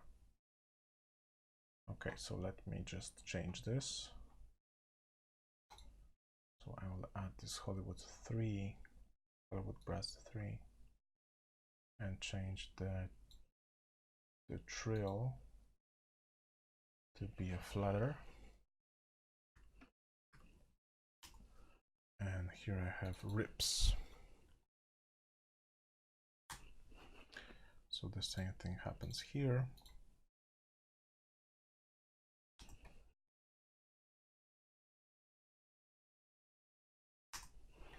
Okay.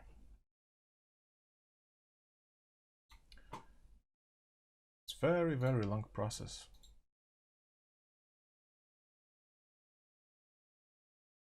So I'm gonna switch to drums soon so that you can just see what kind of libraries I use for drums, because right now we are mostly on East-West, which is just a fracture. So I think I'm gonna need here Hollywood Brass 2, Marcatos and cluster. Yeah, this is exactly what it should be. First time. And tuba. Tuba is really simple, so I'm gonna use the same. Hollywood Brass 2. We have legatos, staccatos on 3, so it's gonna work because this is it. Staccatos and marcatos. Okay, this is gonna work. Let's see. On sustains there is nothing, and staccatos will work, and marcatos. And also there is no cluster, but it's not a problem. Okay, so let me now just go here to the mixer, and I'm gonna change the volume of all of those already existing instruments to -6, not 60. 6. Okay, that's more like it. All right, so let me just test the reverb for it. And for now I have only one reverb. I have only room reverb. I also want to have some sort of hall reverb and some plates and some delays. So I have to go and create this. Oh, and you know what? I actually, in the middle of working on those instruments, I forgot completely that I want to complete this entire mixing template, because it's even now it's not finished. So I'm a little bit jumping on between those topics, but Yeah. It works pretty well with this trumpet. Let me see how it's set up. So here I have 60 millisecond pre-delay. So I'm still trying to use the same method. So the further away from the audience or from the conductor, it doesn't matter, or from the conductor I am in this orchestra, I'm trying to get lower with this pre-delay because I'm going closer and closer to the wall, which is bouncing the sound, obviously. So the closer I am, the shorter pre-delay it will be. So now with the brass, let's go to somewhere around perhaps like 45. On Woodwinds I had 58, I guess, so maybe let's go to 50 milliseconds.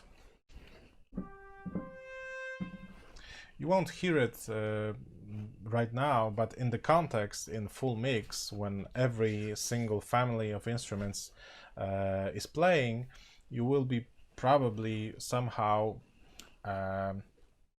you will be hearing this difference. It is a slight difference, but there is a difference.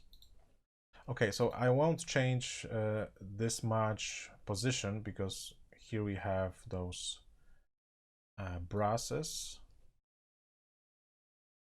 So I will change this a little bit and then go back here and set wetness 100% and go to -10 as usual. Yeah, so what I can do also, I can go here to the mixer and I can set all of my brass instruments. This is a much quicker way, and set up to -10.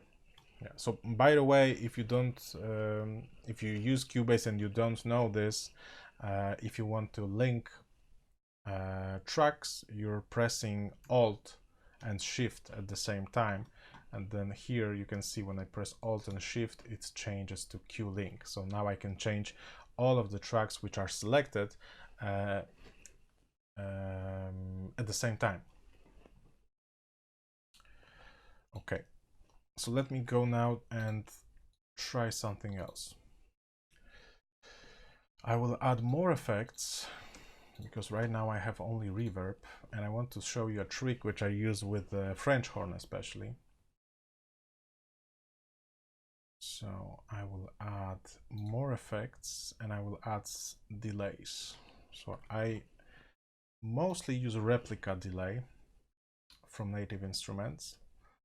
I won't set any output right now, any specific output, because I would have to change it anyway. So I will just use a couple of delays.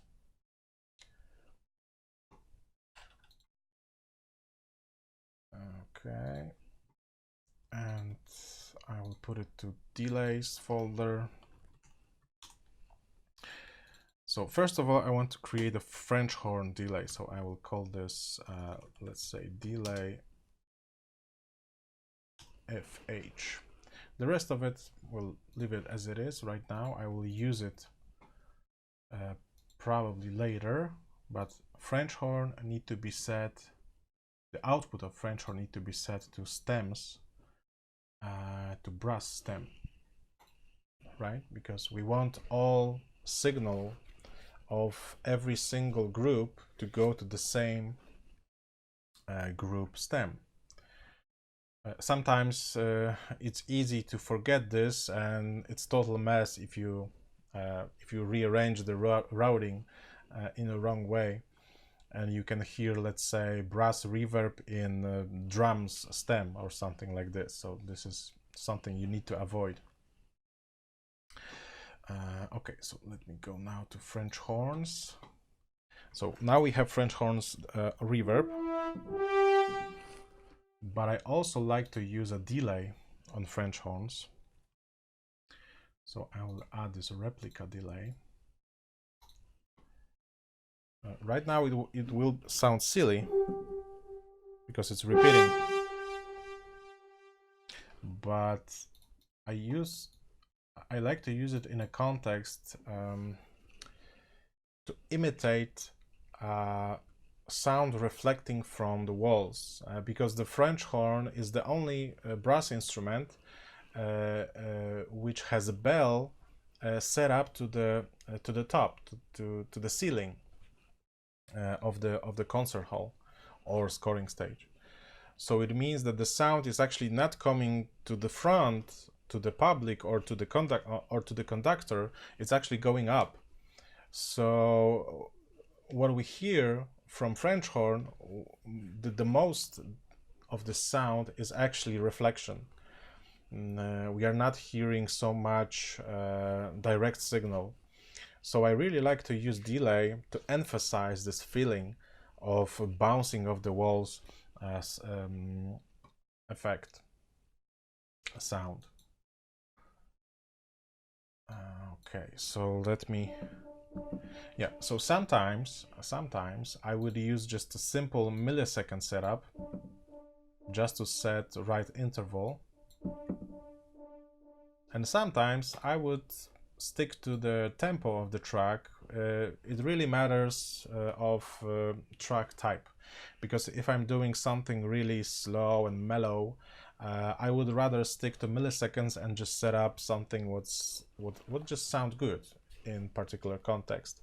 But if I'm doing something what is like almost like march like, so a very rhythmic track, I really like to switch to the tempo, and I'm mostly using straight or dotted type of delay. So I'm syncing this to quarter notes in many cases, and sometimes slower to half notes. And right now it sounds really stupid, but if you lower the volume of send, let's say to negative like 18, you won't hear it so much, and in the middle of melody it will just create this nice blend effect.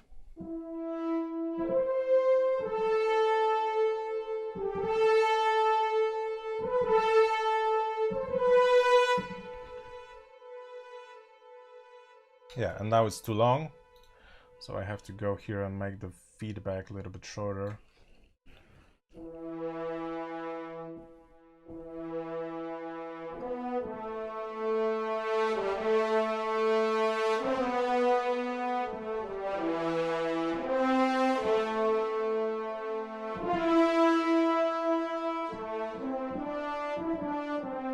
I don't even remember my own melody from 2015. Yeah, but you hear what I'm trying to do. So right now, even with this negative 18, it's a little bit too much. So I go to negative 25. And what I really often do in my templates, I turn off the delay on the French horn, and I just leave it for any time I want it. I want to use it. Okay, so let me add a little bit more reverbs.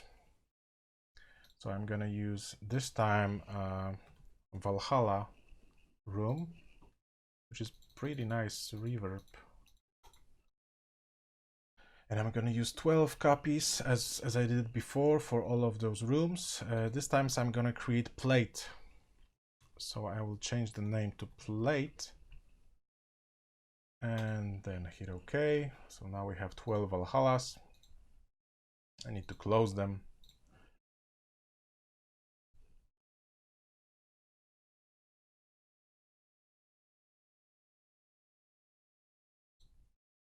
Okay.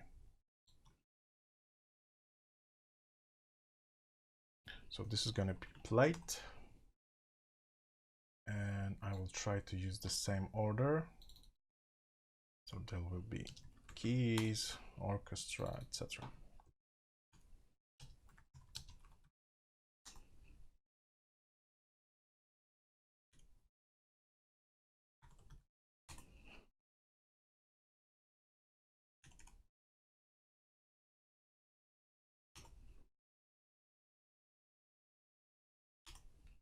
Hi.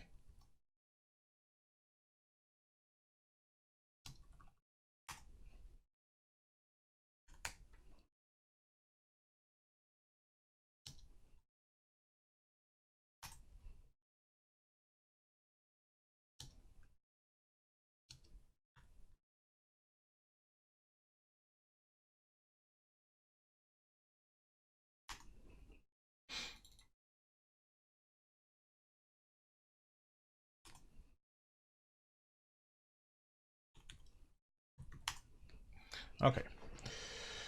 Okay. So what I'll do with this Valhalla Reverb,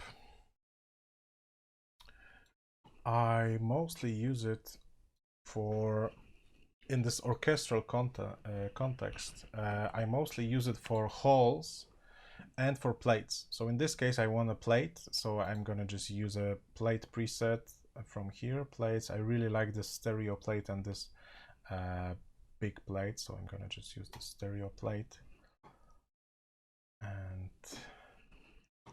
And what I also, I'm not really sure why I'm doing this in this way right now, because most of the time when I create a template, I just create empty sound effect slots, and then I just copy and paste the setting of the reverb to everything else. So right now I have to go here and just disable it, well, delete all of these effects and copy and paste it.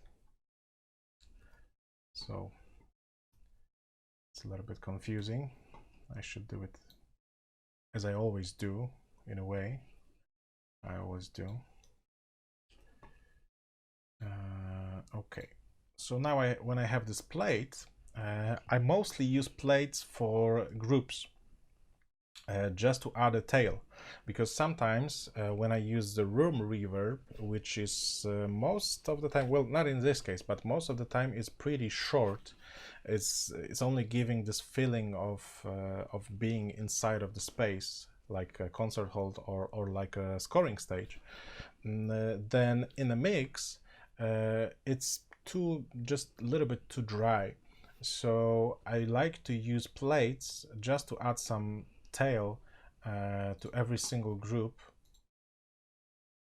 separately. So I'm not, most of the time, because I can't say I never do that, but most of the time I don't use plates on a single tracks. I use plates mostly on groups. So now let's go to groups, and I will show you what I do also in groups. So first of all, I will set up those plates. So I will use plate keys for keys, and plate orchestra for orchestra, and plate for woodwinds, brass and strings, and ethnic plucked and ethnic bowed. This is plucked, this is bowed. Okay, mallet and percussion and drums. Yeah, so now let me play something, maybe flute. Yeah, so in this case you can hear a lot of room, and actually the tail is pretty long, but sometimes I use very dry reverb. Well, dry and reverb it doesn't sound good, but very light and very short reverb tail for the room. So it would be sounding perhaps like this. So in a mix, sometimes the sound of, especially of staccato sounds, is a little bit too short, and it makes entire arrangement sounding really really empty, I would say, in the middle of in between of those staccato notes. So I'd like to add some plates. So let me just turn this plate on. Yeah, so now you can hear that this flute sound is much longer. So I can just go down here in this group, ascend to, let's say, -20 or something like this. Yeah, so you can hear that the sound is much longer, but it's very quiet, so it's not so obvious, especially in the context of entire track, but it really helps to blend those sounds together. Well, this is maybe not the best approach, because when you hear a real orchestra in a small room, it sounds great, even there's no reverb, almost no reverb. So This approach would be might be perceived like you know, amateur, like an amateur technique, because if you don't know how to make orchestra sound good without reverb, you just don't know how to do it at all. And I can agree in a way, but in terms of working with samples, it's really hard sometimes to make orchestra to sound good and keep those samples really dry. It's really difficult. So sometimes it's for me it's this is some sort of a rescue. I can add a little bit of plate reverb, a little bit of tail to those sounds to make it sound a little bit better, a little bit more pleasant to the ear. Okay, so now I go here to those. Let me just reset this, and I will set my plate for all of those tracks to -20. So this is my starting point for plate. Sometimes it's -15. It depends on my mood, I would say. And once there's one more thing which I always do with group tracks. I already put some effects on those group tracks. So I used mostly Isotope Alloy 2, which is one of my favorite plugins. Alloy 2 is like a complete mixing chain.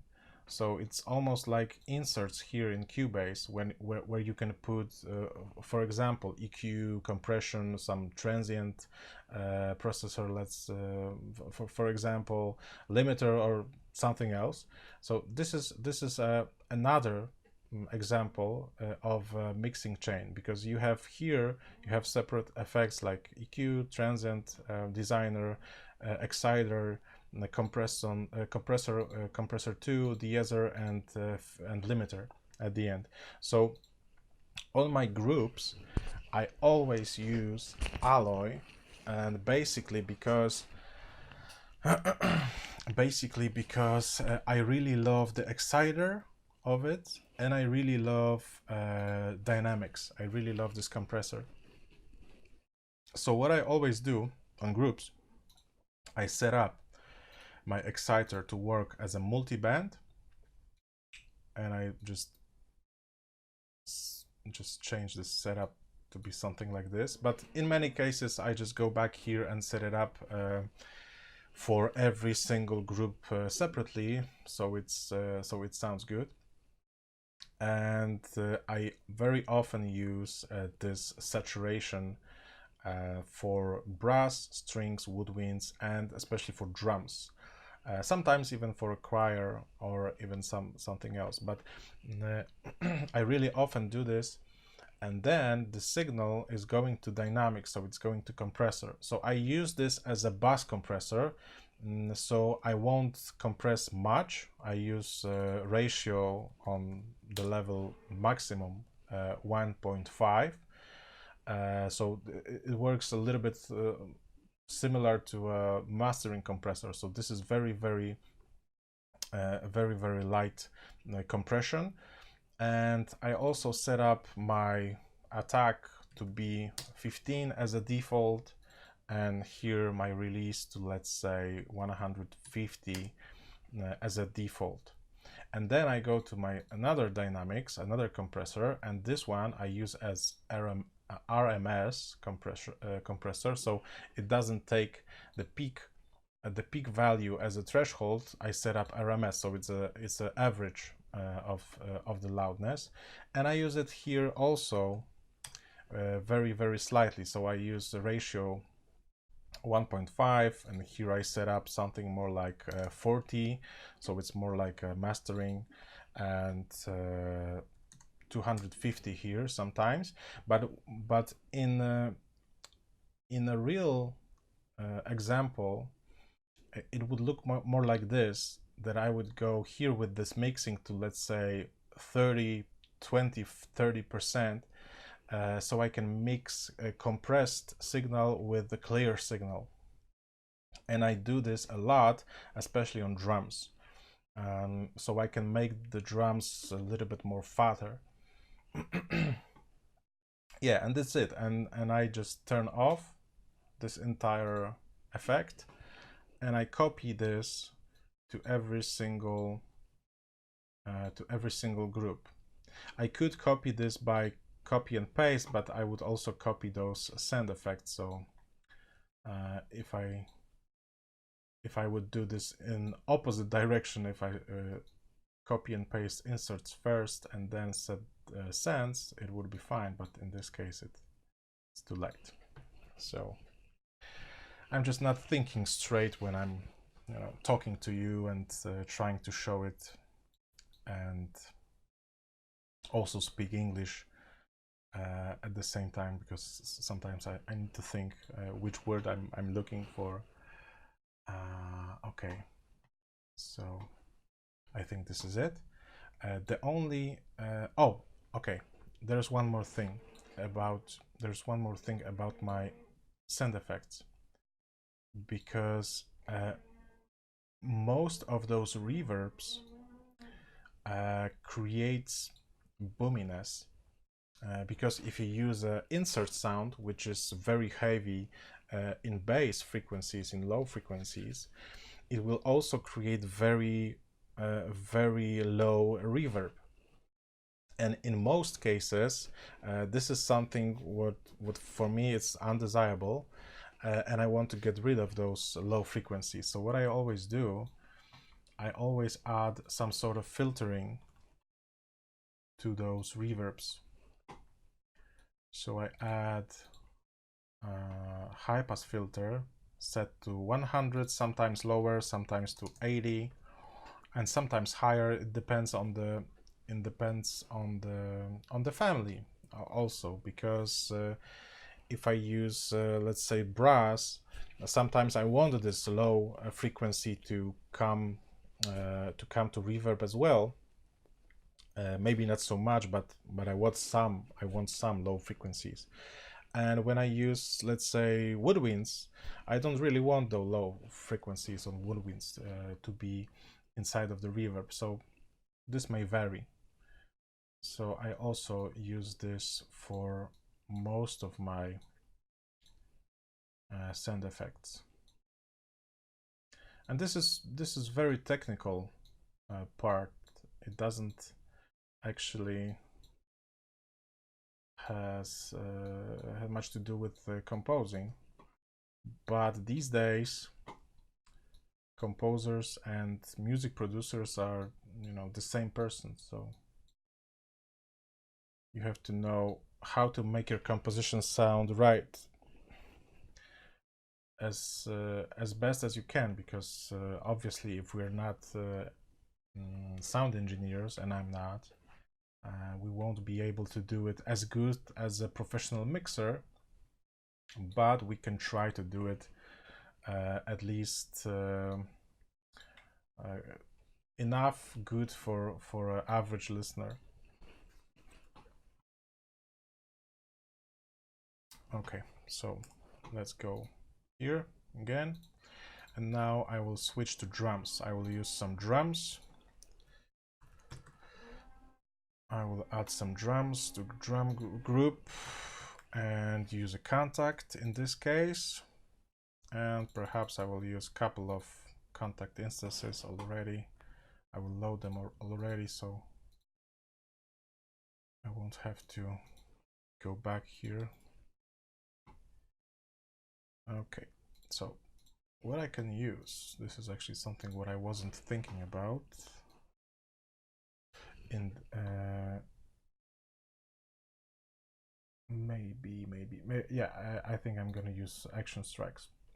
In the original main theme, which I played to you at the beginning of this stream, I used mostly Stormdrum from East West, but from that time, from 2015, I bought plenty other drum libraries, so I want to use them, especially Action Strikes, because it's really great. But I really love to use Action Strikes hits. because Action Strikes, it's mostly a pattern-based library, so you're just using a key to play back a pattern which already exists. And this is good because this is really fast approach, but if you want to create your own rhythm from scratch, it's, well, it's not impossible, but it is possible to tweak those loops to make it sound as you want.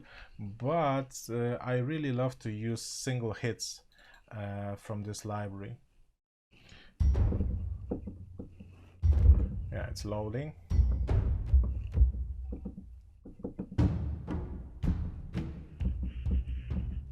Yeah, and especially in this game, because I need some sort of Asian sounds, I'm gonna use from Action Strikes taikos.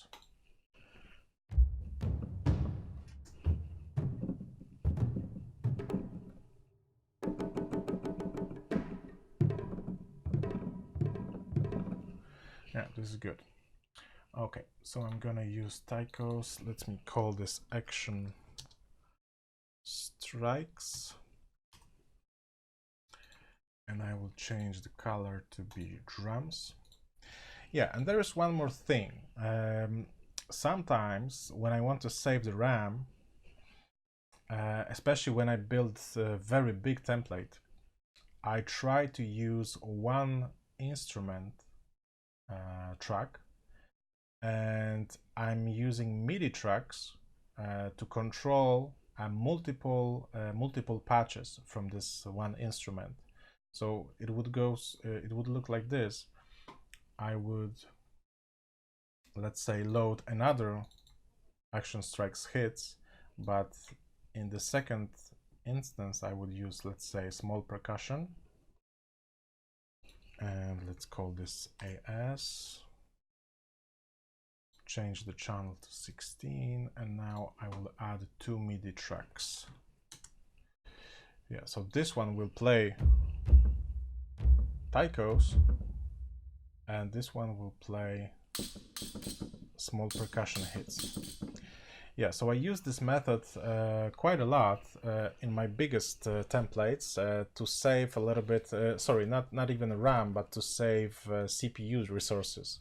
Because if you use multiple Kontakt instances, or any other plugin actually, if you're using like let's say 50 Kontakt instances, it will probably work fine. But if you would load, let's say, 250 Kontakt instances, your system can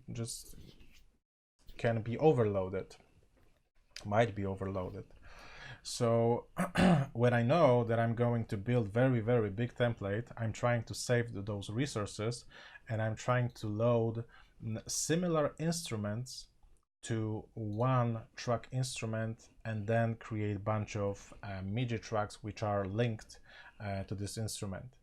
The advantage of, obviously, is saving some resources, but the disadvantage of this is that you have all those instruments going to one audio output. So it means that if you want to add some effect, you will actually add this effect on all of those instruments at once. So something, you know, you're getting something and you're missing something.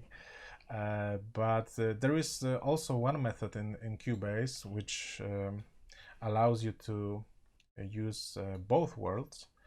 You can use not track instrument, but you can use a rack instrument. It will allow you to create a Kontakt instance, and then you can use as well, maybe not as many outputs as you want, but you can use up to, I guess, 64, if I'm not mistaken. You can use up to 64 outputs for a single Kontakt instance, which are mono, so you're actually getting 32 stereo outputs. But using rack instruments in Cubase doesn't allow you to disable instrument, not in the same way as it works here. because right now I can disable my track and it will unload all of those sounds. So I will get back my RAM, which I obviously need. So you always need to somehow figure out what is the best thing for you. So for me, I discovered that I rather use track instruments, even if I'm using multiple patches in one instance.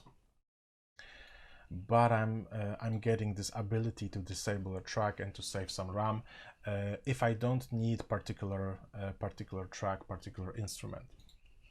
Yeah, but in this case, I think I'm gonna just stick to one instrument per patch, because I think I don't need as many. So this is gonna be taikos.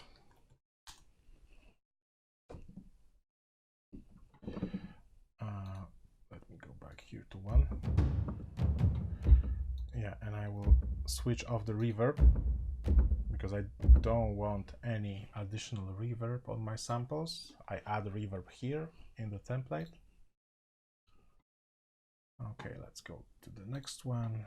Add more hits. This time I'm gonna use what do we have here?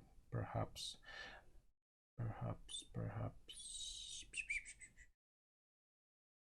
let's do this one, big cinematic as it is. Yeah, we'll see. No reverb. Big, it's supposed to be big.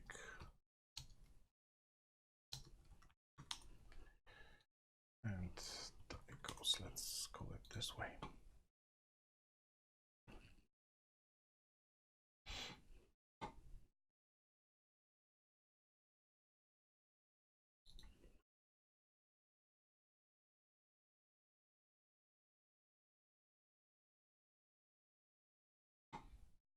I could use some cymbals. Yeah, and disable the reverb.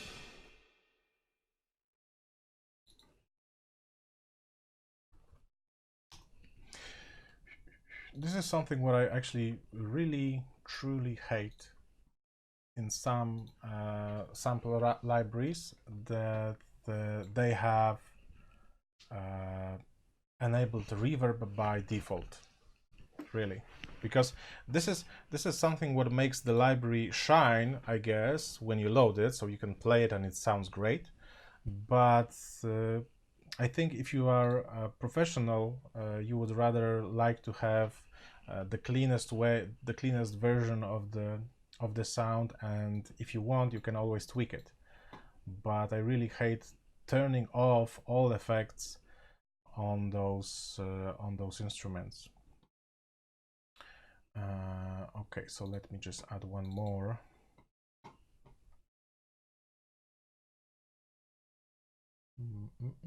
Modern percussion. Perhaps let's go to small percussion. Yeah, this is good. No reverb. I don't want reverb. Okie dokie. So in my case, percussion is supposed to be yellow and drums supposed to be orange. Yeah. So I will group this to drums / perc, let's say perc.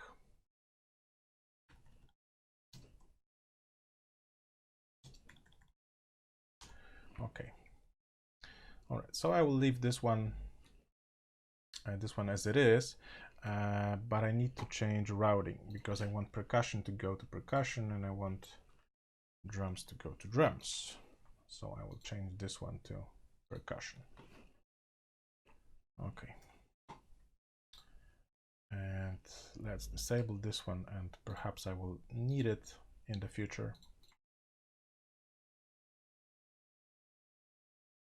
If you see that something is happening and you don't know how, I'm using an iPad.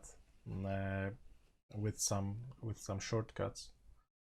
So one of the main thing I do on from this iPad, I disable enable tracks and I open some editors and I use it for some MIDI data tweaking. Okay, so let's add some more drums. Let's say this time I'm gonna use a Stormdrum. So let's use 5 instances of play.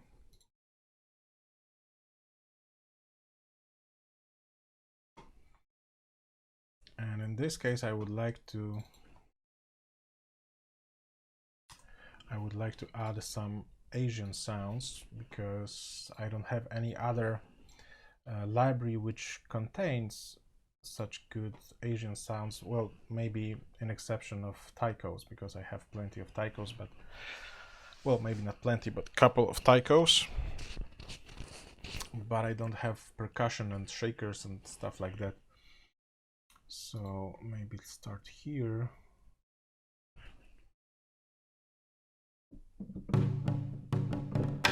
Yeah, this is definitely something what I need.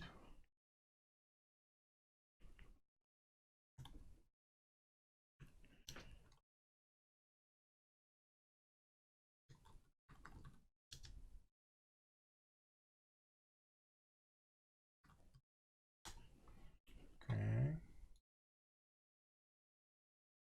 Next thing.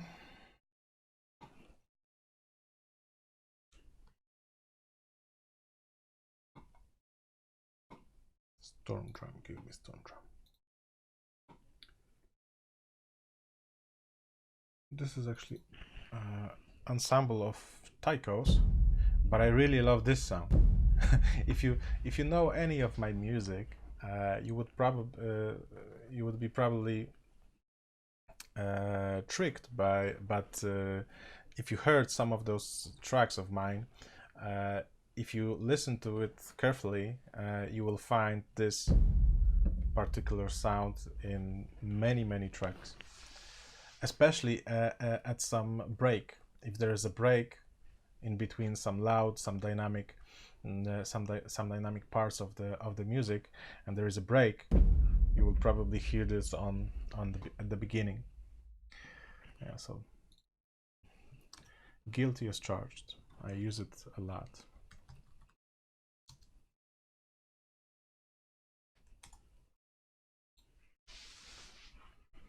Okay. Let's see next. Earthquake Ensemble. I need Earthquake Ensemble.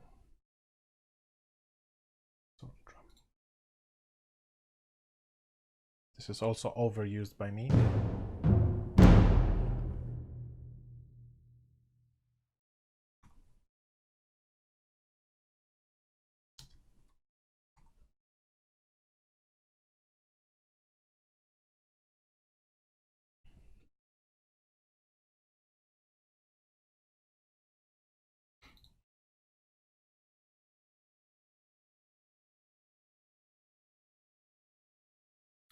Okay, so I think that's it from drums. Now let's see some percussion elements.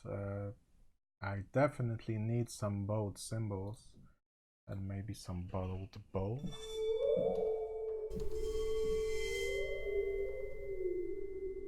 Yeah, could work. I could use it.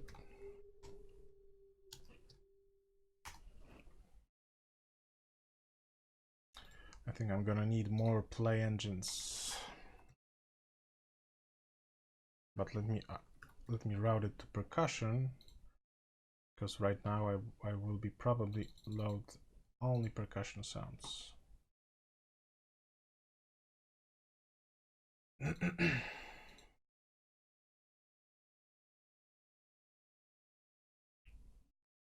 Okay, so what's next? Bowed cymbals. Yeah, I need bowed cymbals.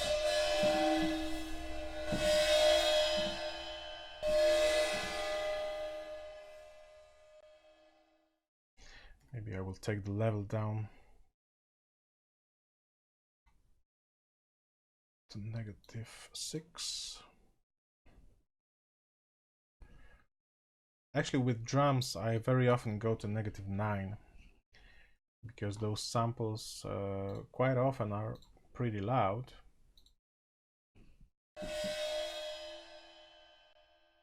Okay, so this is both cymbals.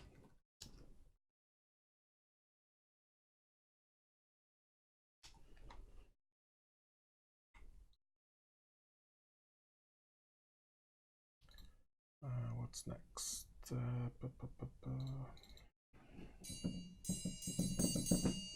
Triangle.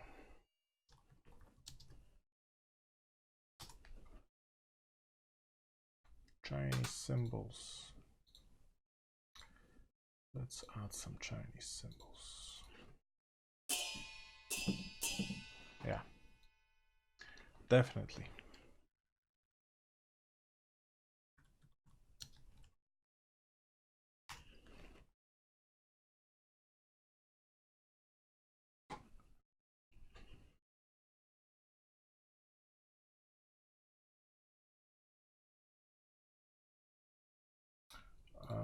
Gongs, we need gongs. Sure we do.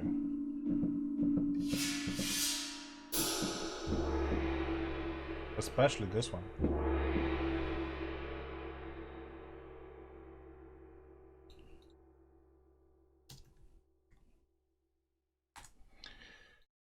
Gong. What else?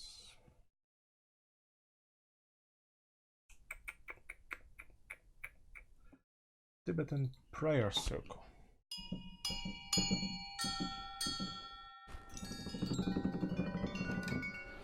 Sure.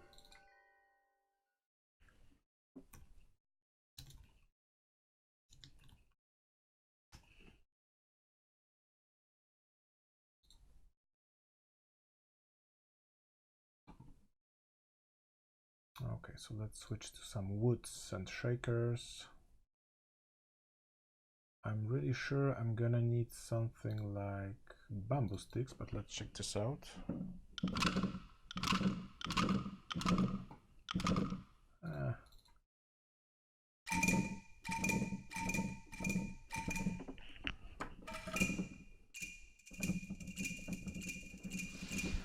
I can use that. I can use that.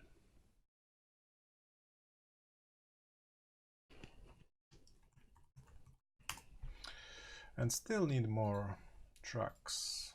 What do you know? Percussion. I think I'm gonna need like 3 more. And let me turn them down a little bit.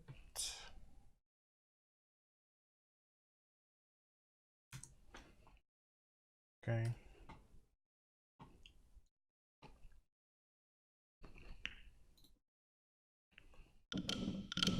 Yeah, bamboo sticks. I really like those bamboo sticks for suspension moments when, let's say, enemy is coming from behind and you are not expecting this, but the audience, or especially in the movie, right, the audience is seeing this, so you can just make this growing attention effect.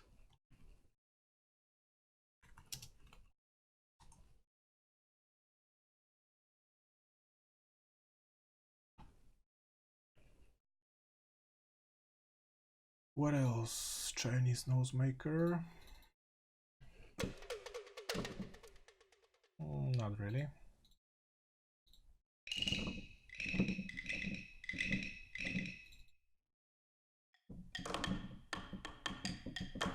Yeah, clocks. I need clocks.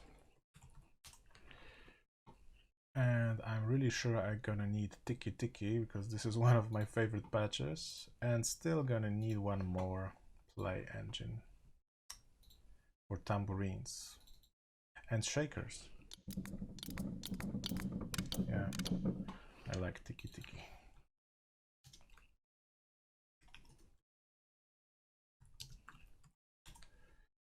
Oh man, caps lock. This is embarrassing.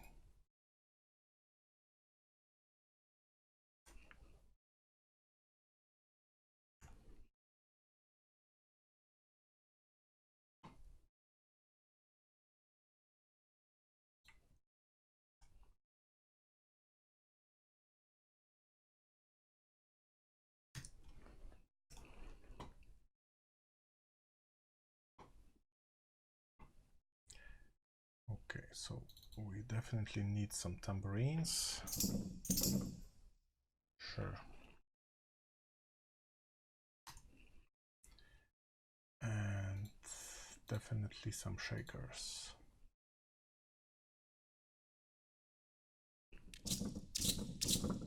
Yeah.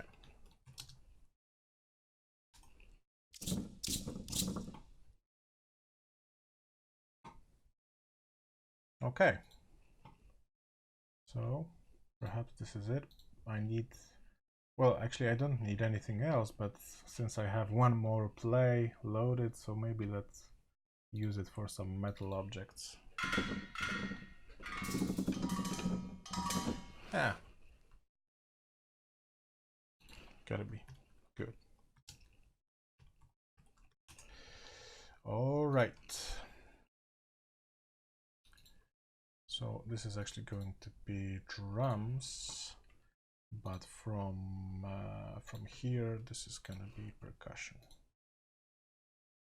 And let's see the routing. There is no drum. There is percussion, percussion, percussion, percussion, percussion. Okay, fine. This is fine. And what is also cool, I can already add some sound effects to all of those drum and percussion tracks. So let me just start with the drums. So we need a room for drums. And let's set it to -10. And here, room -10. Here we have percussion.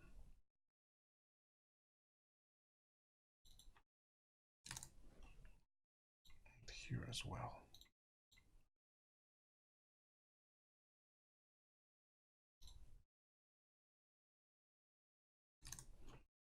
Okay.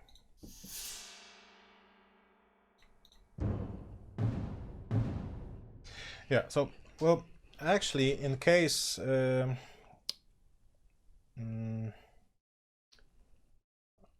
actually, regarding the drums, and especially Stormdrum library, it is already pretty wet. So I will eventually go down with this reverb setting, even to -25 or something like this, because it is pretty wet already. So adding so much reverb to it will just make it feel unnatural totally. So I only want to emphasize this feeling of being in the same room, which is really hard if you have very wet samples. If you have dry samples, it's pretty straightforward because you can use just reverb like this EA reverb, which I use, and you can just you know, place every single instrument in particular space, and it should sound pretty good and pretty natural. And in case you have wet samples like this one from Stormdrum, it's almost impossible to make them sound dry. You can make everything sound as wet as Stormdrum, but you can't make anything sound drier than it is. Well, at least not in any simple way. Okay, so I'm gonna leave those typical drums, and I will go now to some sort of classical percussion sounds, because I need those sounds to do all of those as I call them Americana moments, Americana themes. So I'm gonna use classical orchestral percussion sounds, also from East-West.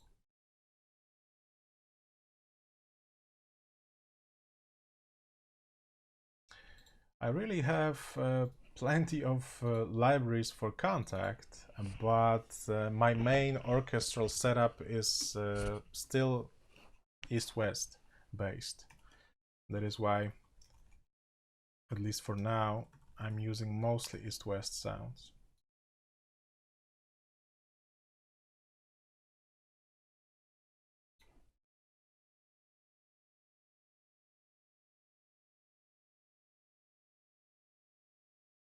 Okay, I will change the name to Hollywood Orchestra.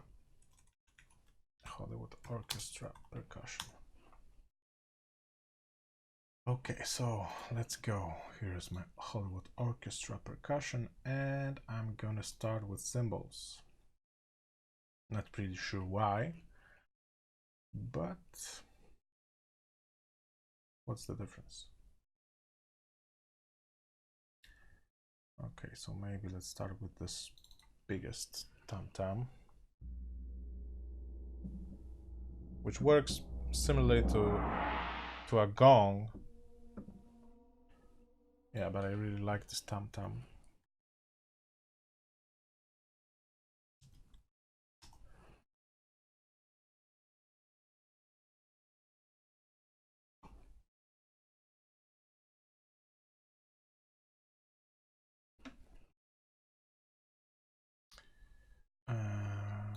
This is not the right place. And let's add a little bit more sustain cymbals. Let me add some crashes, perhaps medium. Oh, this is the tam-tam, so I need something maybe like this.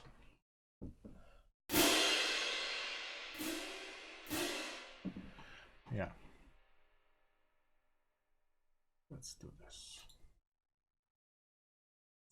What was the name?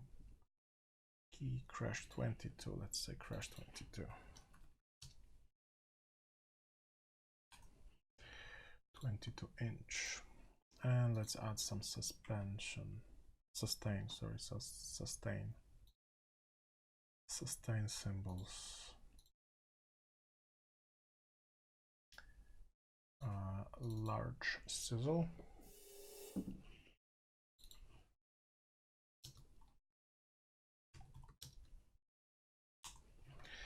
And the only patch which I always use from the old Symphonic Orchestra library from East West, I always use this. I still use some of those, but this one I use all the time, all cymbals.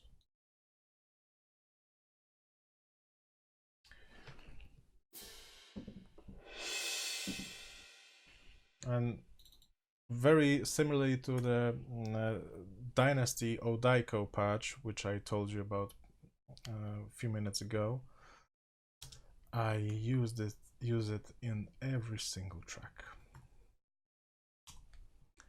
Perhaps it's not good because I'm doing something, I'm repeating myself very often, but what can I do? I just love it.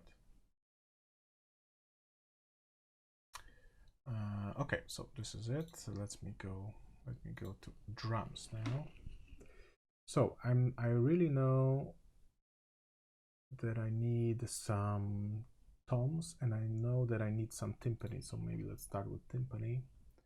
And in this case, I think I can use just a timpani with key switches, which already contains a couple of articulations, and I can just switch it right in here. You can see those key switches.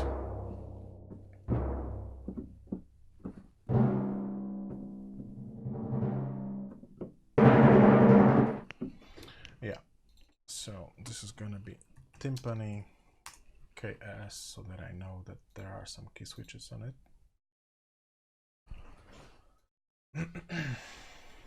I usually don't have key switches on drums and percussion. That is why I'm using this KS, because otherwise I wouldn't know. With strings and brass it's quite obvious, but with percussion isn't. So what else? Okay, I need some bass drum, but I still need some toms. So let's use perhaps this concert toms.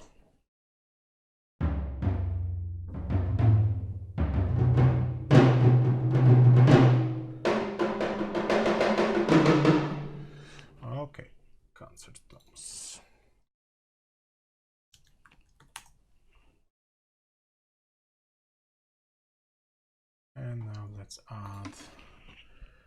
bass drum. Bass drum, Ludwig. I think that 13-inch is gonna be too big. Let's try a 36.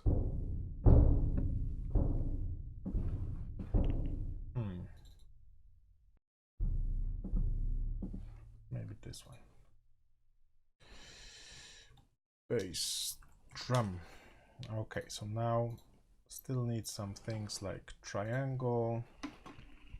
So basically medals. I need some medals, and again, I don't have enough tracks. Okay, so let's start with oh, Spectra tree. I'm gonna need Spectra Sound Mark tree. I'm gonna need this double length, definitely. Mark tree, and I'm pretty sure I'm gonna need some triangle.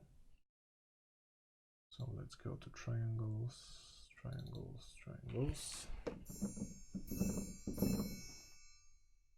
Okay.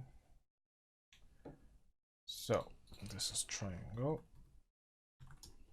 I'm gonna just duplicate this and see what else could I load from woods. I would probably need something like sticks or shakers. Yeah, shakers. Let's try shakers. I have already shakers from Stormdrum, but those are Asian shakers. So in this case, I can also use different shakers to somehow achieve the difference in a sound or a difference in a feel. Shakers between the American music and between the Asian music. Wood blocks, yeah, I'm gonna need wood blocks. Duplicate maybe twice. Yeah, so here let's add wood blocks.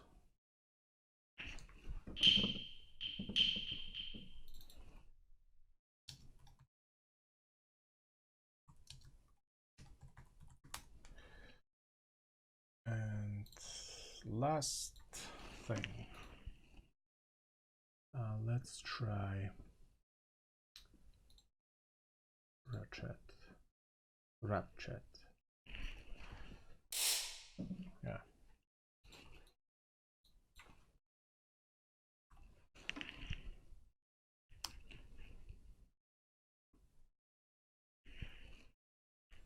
Okay. So that's pretty it. The last thing I need to do is to change the volume to -6, and gonna need some reverb to percussion. Set it to -10. Turn it on. Okay. Well, and going back to reverbs, I'm just setting those volumes to -10 only for now, because eventually I will probably change it for almost every single instrument, because if you look on the orchestra, you see that every instrument is in a different place, right? So it's also a different distance from the audience, or from the conductor. So to achieve the difference in this space sound, you also need to adjust reverb volume. So if something is gonna be more on left, somewhere in the corner, I will add more reverb, and if something is in the front, even if the length on the picture of orchestra of this on this diagram is similar, I will add a little bit more reverb to something what is on the left in the corner or on the right, because early reflections will be a little bit different, because if something is on this in the center, the sound is going to the left and to the right, and then it bounces from the walls. But if something is on the left, the sound is going from the left side of the stage to the right side of the stage and bounce it from the wall. So the distance from the sound source and the wall is much higher than if something is on the center.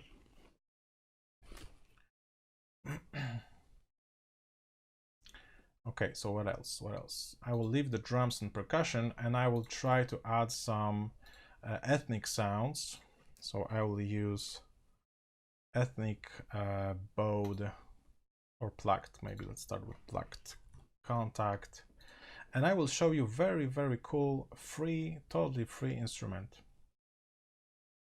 Or even instrument group, actually. This is something what I really love.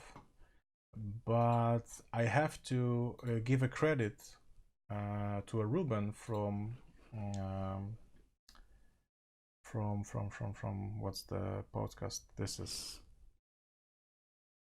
stupid. How could I forget this? I watch this every week. A podcast from YouTube. Samplecast. Yeah. How could I forget this? Yeah, I have to give him a credit because I know from the podcast about this library.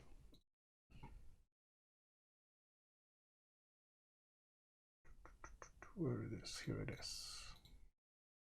Yeah, so everything you see here in this folder is completely free. But it's full version of Kontakt. So if you use a player version, it won't work because it's just it's not official published library. So let me see, what do I have here? What do I have in the main folder? Let's see this one. It may take a while to load because in this case this is instrument which is packed into one file.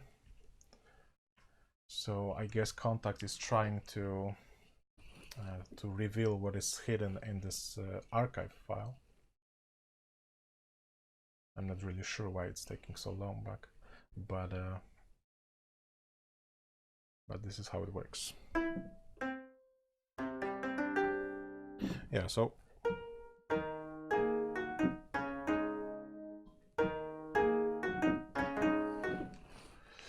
latency is so big that I can't even play. I have to refresh the driver.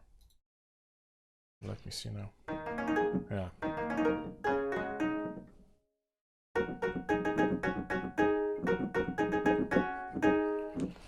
See? Really cool instrument, and it's totally free. So I really like to use them.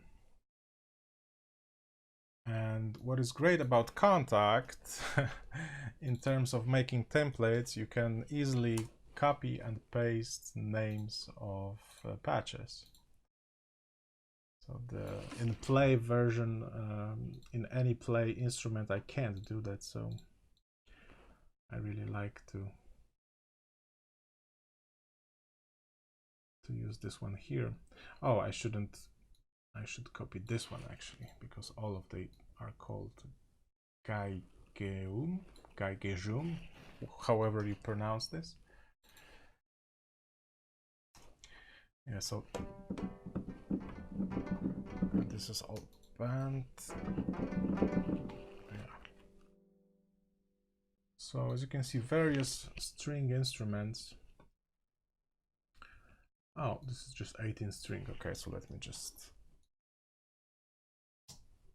do something like this, and I will call this Gugak.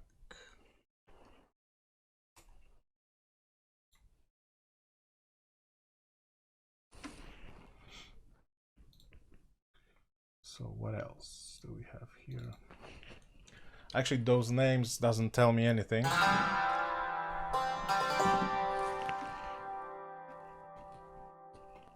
And here we have reverb, so I have to turn this off, and probably I have it also on those two, which I already loaded. So I want to turn this off. here. Yeah, there is a reverb. I don't want any reverb, guys.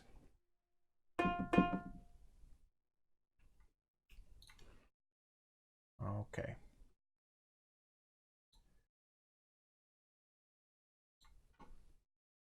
Okay, so let me just add one more.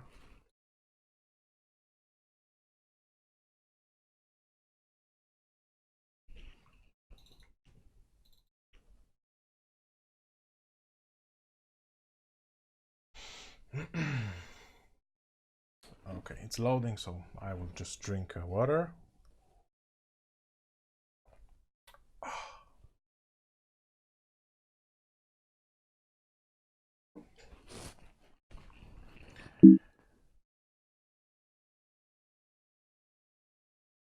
Come on.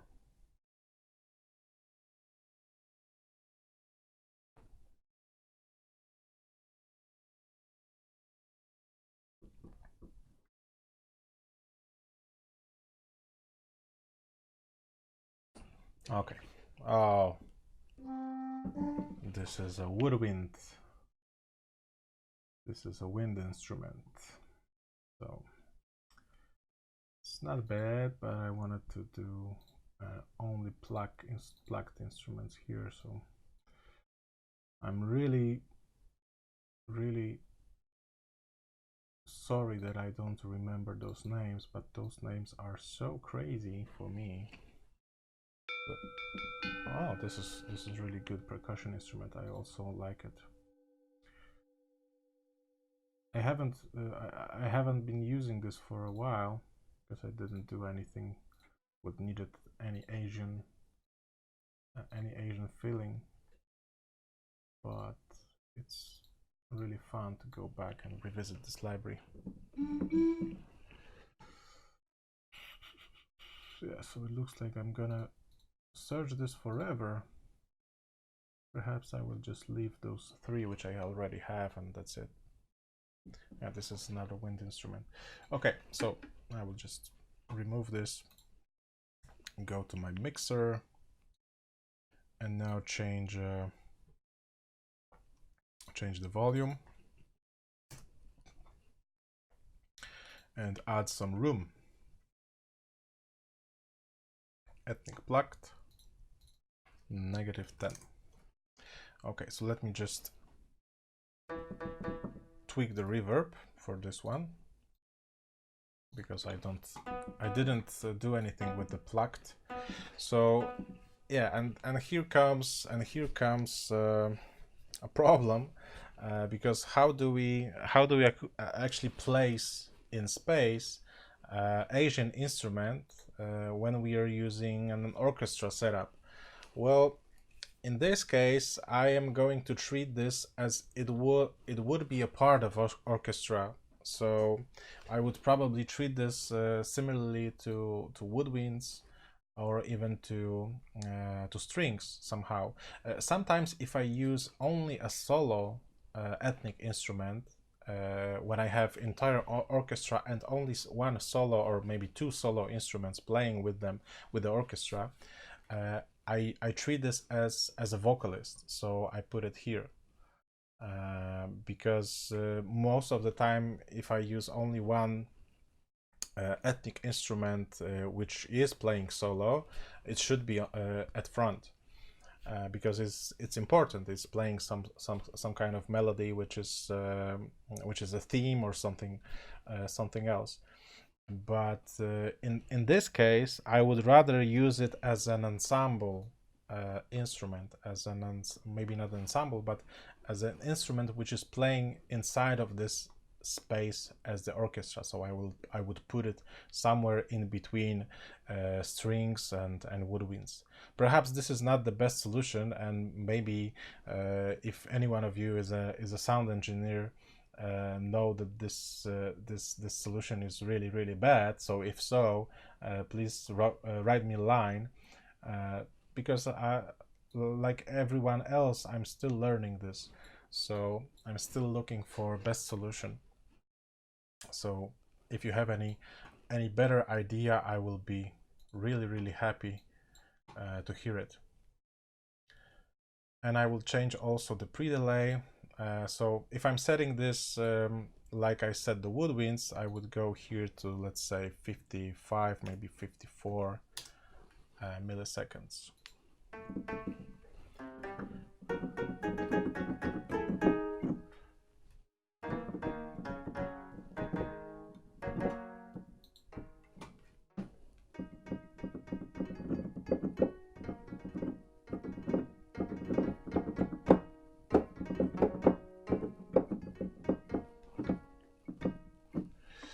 Okay, and what about this one? Yeah, and even here we have 3 instruments from the same library. I know it was a free library, so don't expect to be the perfect, but it's not the rule if it's free or not, because most of those very expensive commercial libraries aren't balanced in terms of volume as well. But in this case, we need to definitely we need to change the volume of particular instruments. But what I like to do, I don't like to change volume here, because here I like to keep everything at the start as a starting point. I like to keep all the volumes here at the same level and make the internal balance, because we have to acknowledge that we have 2 types of balances. We have like internal balance, which is the balance of volumes of the same instrument but different articulations, or even a couple of instruments but in the same ensemble, and I would call this internal balance as well, because I want every instrument in the specific ensemble to play at the right level. So for example, if we have violins and violas and cellos and double basses, we don't really know to have this completely out of place, like double basses playing very quietly and violas playing super loud, for example. We want to keep the natural dynamic of all instruments.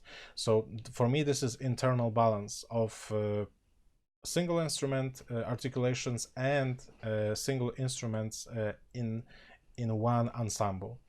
And I really like to have internal balance made within those let's say every instrument volume,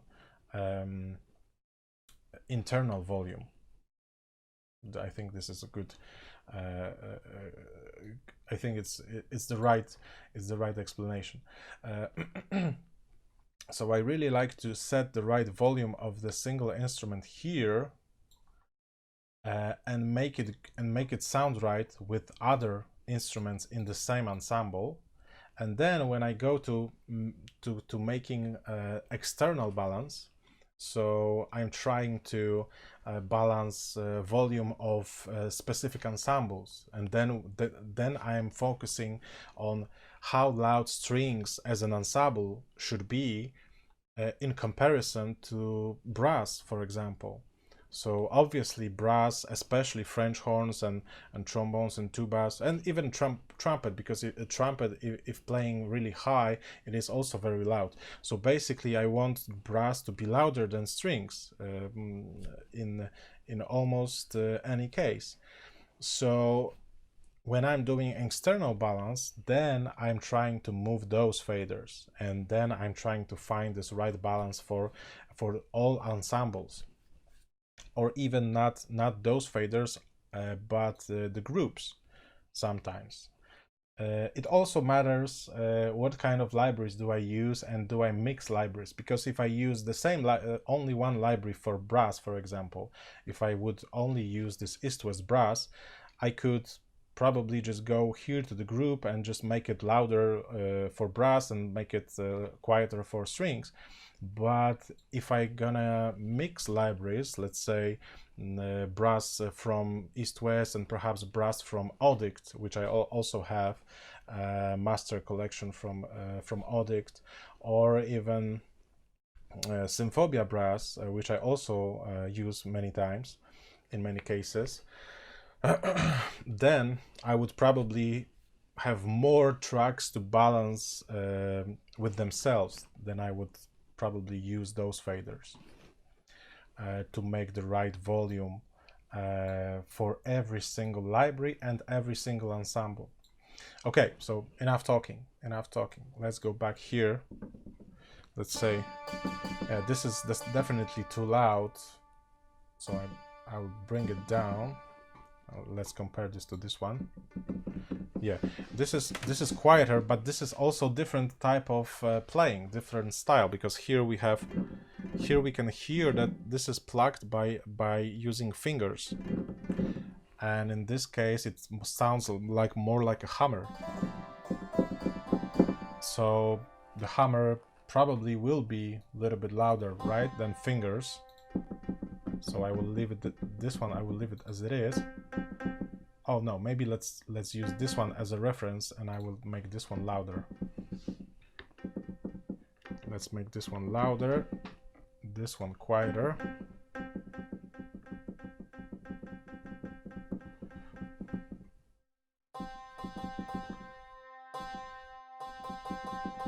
Okay.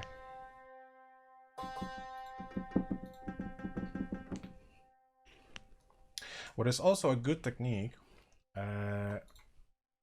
is to record MIDI data at the beginning of the template, which contains mostly volume setup. Because if you're using CC7, which is a main volume channel of MIDI data,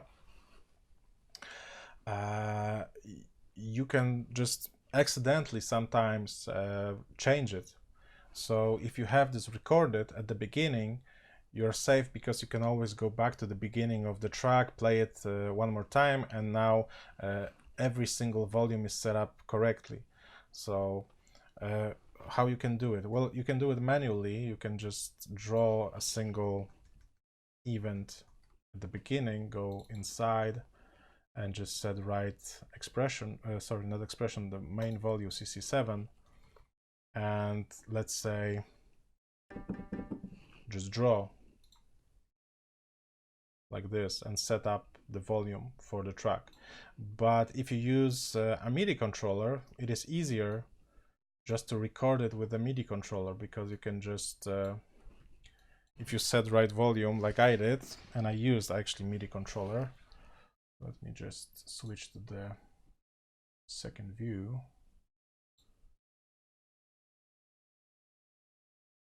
Like this. This is me. Here on a keyboard I have a fader which controls CC7.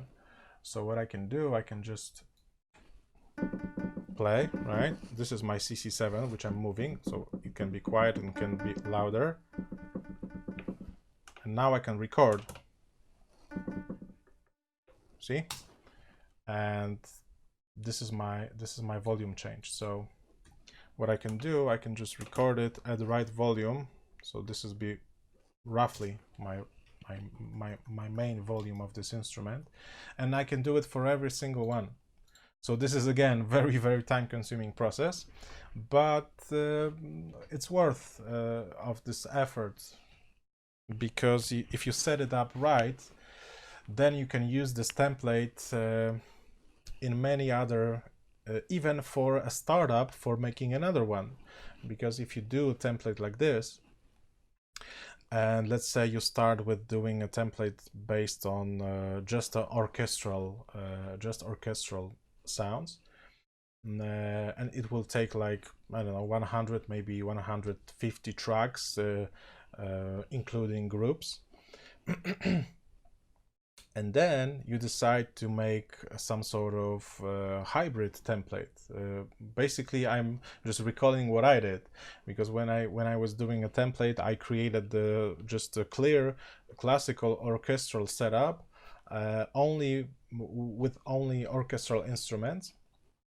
And then I decided to use the same template and just make it bigger, and I was using the same setup, just adding more and more and more instruments, synthesizers, guitars, and it became my main production music template, which I use mostly when I don't have time to build something from scratch, and I also use it just as a sketching project. So if I don't really know what I want to do, I very often go to my production music template and I start to just playing around with different sounds and trying to find the right solution for a particular project. Okay, so listen up. It's gonna be pretty long process, because as you can see now I have only I actually only loaded brass because strings are almost empty. I only have violins, and now I have to load everything else. I added some drums, so this is gonna need a couple of more tracks because I still need to load strings and woodwinds, and probably couple more percussion and a couple of more ethnic sounds. So I think you already see how it looks like, and sitting here and watching while I'm doing everything else would be, I think, pointless and just a waste of time, because I won't tell you anything more about this process, because this is it. The only thing what I can do right now is just add more tracks and just finally end this process by completing a template with let's say 200 or maybe 300 tracks. But in terms of technical process, this is it. The only thing which I didn't cover is how to save this template. So if you create a template like this, you go to here, menu file, and then save it as a template. So then you just name it as you wish and then save it. But what I do very often, I create just a project on my disk, and I save it like this, like in this case Wings of Fire template 2.0, and until it's finished I'm not saving this as a template. So when I'm done, I will eventually save it as a template, and then when I start a new track, let's say like this, I can go here to my templates. Here are some production scoring templates, but I mostly use this last card. Here are most of my templates. So I will probably save it, and then I will create a new project using the template from this list. Okay, so if you have any questions, if you have any advice for me, because as I said, I'm still learning this everything here, as well as composition, as well as production and mixing. So if you have anything to say, please comment, please contact me via Facebook or perhaps YouTube or Twitter. Thank you guys, and hope to see you soon.